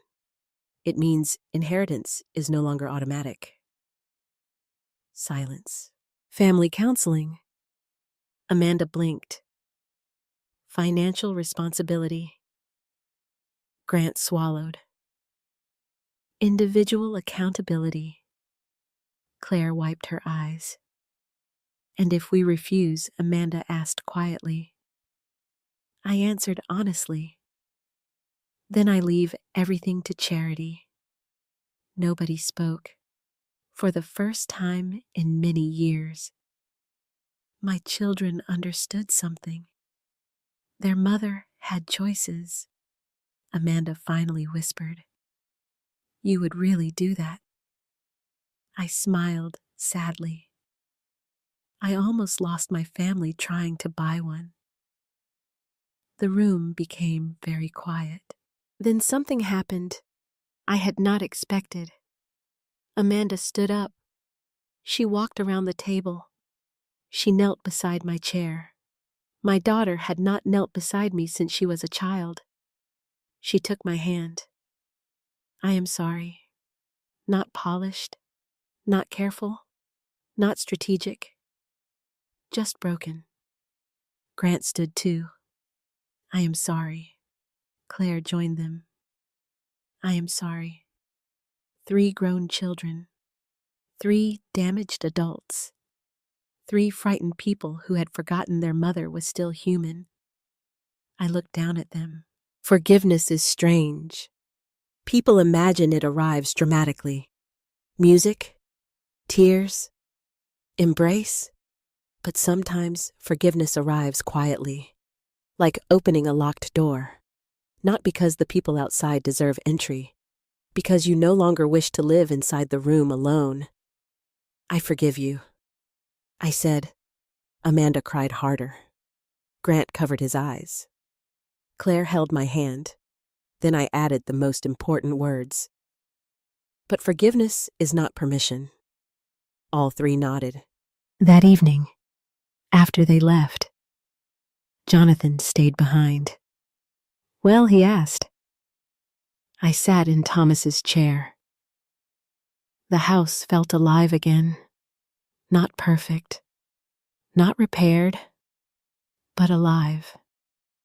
I think we're beginning what I looked around the room, the photographs, the clock, the walls, the life, a different family. Jonathan smiled. Those are usually the better kind. After he left, I walked through the house alone. I opened windows. I dusted shelves. I watered plants. Ordinary things, sacred things. Near midnight, I climbed the stairs and entered my bedroom. Thomas's photograph sat beside the bed. I picked it up. They finally saw me. I whispered. Outside. The wind moved through the trees. The same trees that had watched my children grow. The same trees that watched them fail. Perhaps they would watch them change too. Because this story had begun with children leaving their mother in a nursing home. But it was ending somewhere much harder, with children finally realizing their mother had never stopped being the strongest person in the family. And with a woman who finally understood that love without boundaries eventually teaches people to forget your worth. I placed Thomas's photograph back on the nightstand. Tomorrow would bring new conversations, new rules, new pain, perhaps even healing. But tonight, for the first time in months, I slept in my own bed, and nobody could take that away from me. 6 months later, my children came to dinner, not because they had to, not because lawyers arranged it, not because money required it. They came because they wanted to. That sentence still feels strange to write. The house looked different by then. Not dramatically. I had not remodeled anything. I had not sold it. I had not turned it into a monument to survival. I had simply begun living in it again. The roses outside the kitchen window had bloomed. The porch had been repaired. The old piano had been tuned. And for the first time in years, the silence inside the house no longer felt lonely. It felt peaceful. Much had changed during those 6 months. Amanda resigned from 2 charity boards. Grant sold several properties and entered financial counseling. Claire took a teaching position at a community art center instead of depending on gallery sales and family support. The trust had been rewritten. The company board had been reorganized. The discretionary accounts remained closed. None of the children received automatic access to anything. Some people would call that punishment. I called it adulthood. Family counseling had been difficult. Some sessions ended in tears. Some ended in silence. Amanda once walked out. Grant once shouted. Claire once cried for an entire hour. I cried too. Not because I regretted what I had done, because healing often hurts more than pretending. One evening during therapy, the counselor asked Amanda a question. When did you stop seeing your mother as your mother? Amanda answered quietly. When I started seeing her as the person responsible for keeping everyone safe. The counselor looked at me. And when did you stop seeing yourself as a person? That question followed me home, because perhaps I had. Perhaps I had become mother first, provider second, protector third, and Rebecca somewhere very far behind. Now Rebecca had returned. Not younger, not stronger, not untouched. Simply present. On the afternoon of our dinner, I stood in my kitchen preparing food. Chicken, mashed potatoes, green beans, biscuits, peach pie. The same meal my family had eaten dozens of times. Only now, I cooked because I wanted to. Not because I feared disappointment. Not because I hoped food would hold everyone together. The front door opened at 6. Grant entered first carrying flowers. Real flowers. Not expensive ones. Just yellow daisies. These reminded me of Dad, he said. Thomas had loved yellow flowers. I accepted them. Thank you. Claire brought homemade bread. Amanda brought nothing. For a brief moment, the old Amanda appeared inside my mind. Then she smiled awkwardly. I wasn't sure what to bring. I looked at her. Yourself is fine. Her eyes filled slightly. Some wounds never disappear entirely. Dinner was quiet at first. Not uncomfortable. Just careful. Like people learning how to walk again after injuries. Grant spoke about work. Real work. Not investments. He had accepted a position with a construction company and no longer owned anything grand enough to lose. Claire talked about her students. One little girl painted horses every day. One boy drew dinosaurs. She smiled while telling the stories. Amanda mostly listened. That surprised me. She had spent most of her life leading conversations. Now she allowed them to happen. After dinner, we moved into the living room. Thomas's chair remained beside the fireplace. Nobody sat in it. Some traditions survive everything. Amanda looked around the room. I thought this house would eventually belong to one of us. I nodded. I know. She looked at me. I think I spent years waiting for my future to begin. And it already had. The honesty touched me. Grant leaned forward. I thought money would save me, Claire added quietly. I thought someone else always would. They all looked at me. I smiled sadly. And I thought giving more would make you feel loved. Silence. The clock ticked. Outside, the wind moved through the trees. Amanda finally spoke. Mom, why didn't you tell us no sooner? That question deserved an honest answer. Because I was afraid. They looked surprised. You? Yes. Afraid of what? Claire asked. I looked at my children. The same thing every mother fears. What? Losing you. Amanda began crying. Not dramatically. Simply, honestly. But you almost lost us anyway. I know. The truth sat quietly among us. Love without boundaries had nearly destroyed us. Control had nearly destroyed Amanda. Fear had nearly destroyed Grant. Avoidance had nearly destroyed Claire. And sacrifice had nearly destroyed me. The telephone rang. For a moment, nobody moved. Then I laughed. I suppose life still exists outside this room. Grant smiled. Should I answer? No. The call stopped. The house remained quiet. The old house. The house my children once planned to sell. The house they once thought belonged to their future. The house that had patiently waited for all of us to become honest. Later that evening, Amanda asked something unexpected. Would you ever go back to Magnolia Grove? I thought about Denise, Linda, Eleanor, Frank, Ruth, the small room, the courtyard, the fountain, the place where my children left me, the place where I found myself. Yes, I said.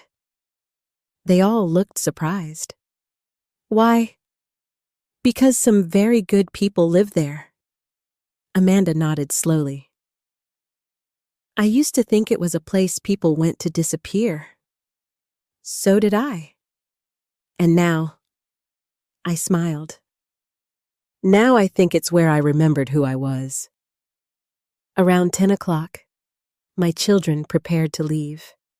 The same front door, the same porch, the same driveway. Only this time, nobody carried my suitcase. Nobody took my keys. Nobody decided my future. Amanda hugged me first. A real hug. Not strategic. Not apologetic. Simply her. I love you. I know. Grant hugged me next. I'm still working on everything. So am I. Claire held my hands. Thank you for not giving up on us. I thought carefully before answering.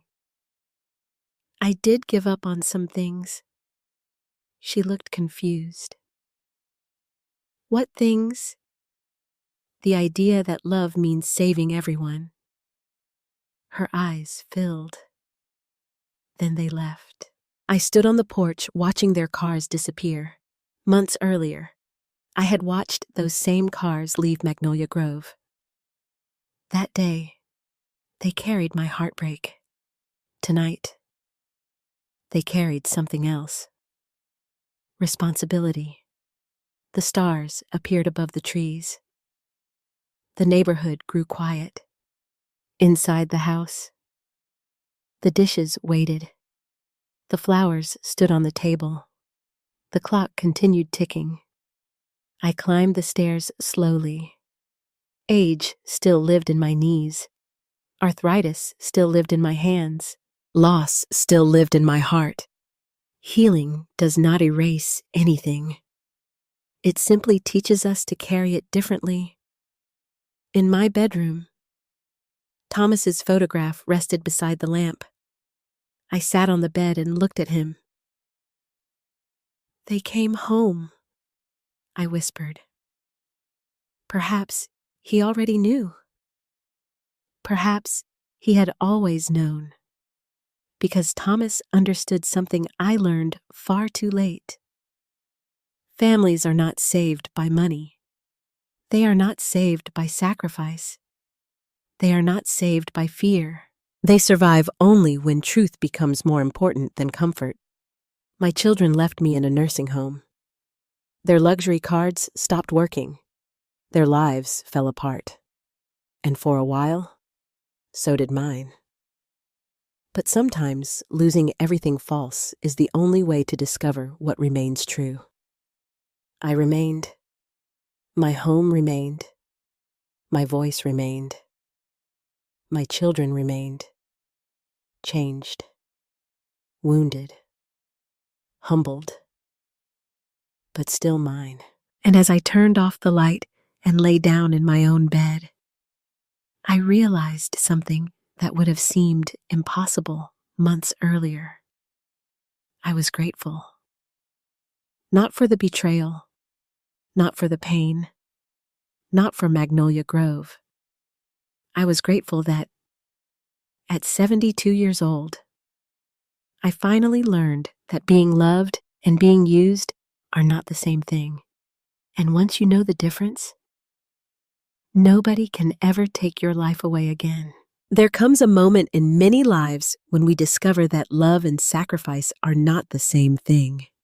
For years, I believed that being a good mother meant giving more, fixing more, forgiving more, and asking for less.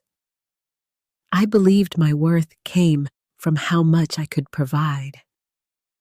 I thought my children would automatically understand the cost of everything I gave them. But love without boundaries can slowly teach people to stop seeing the person who gives. Growing older does not make us less valuable. Needing help does not erase our dignity. And protecting ourselves does not mean we love our families less. Sometimes the bravest thing a parent can do is say no. Sometimes the kindest thing we can give our children is accountability.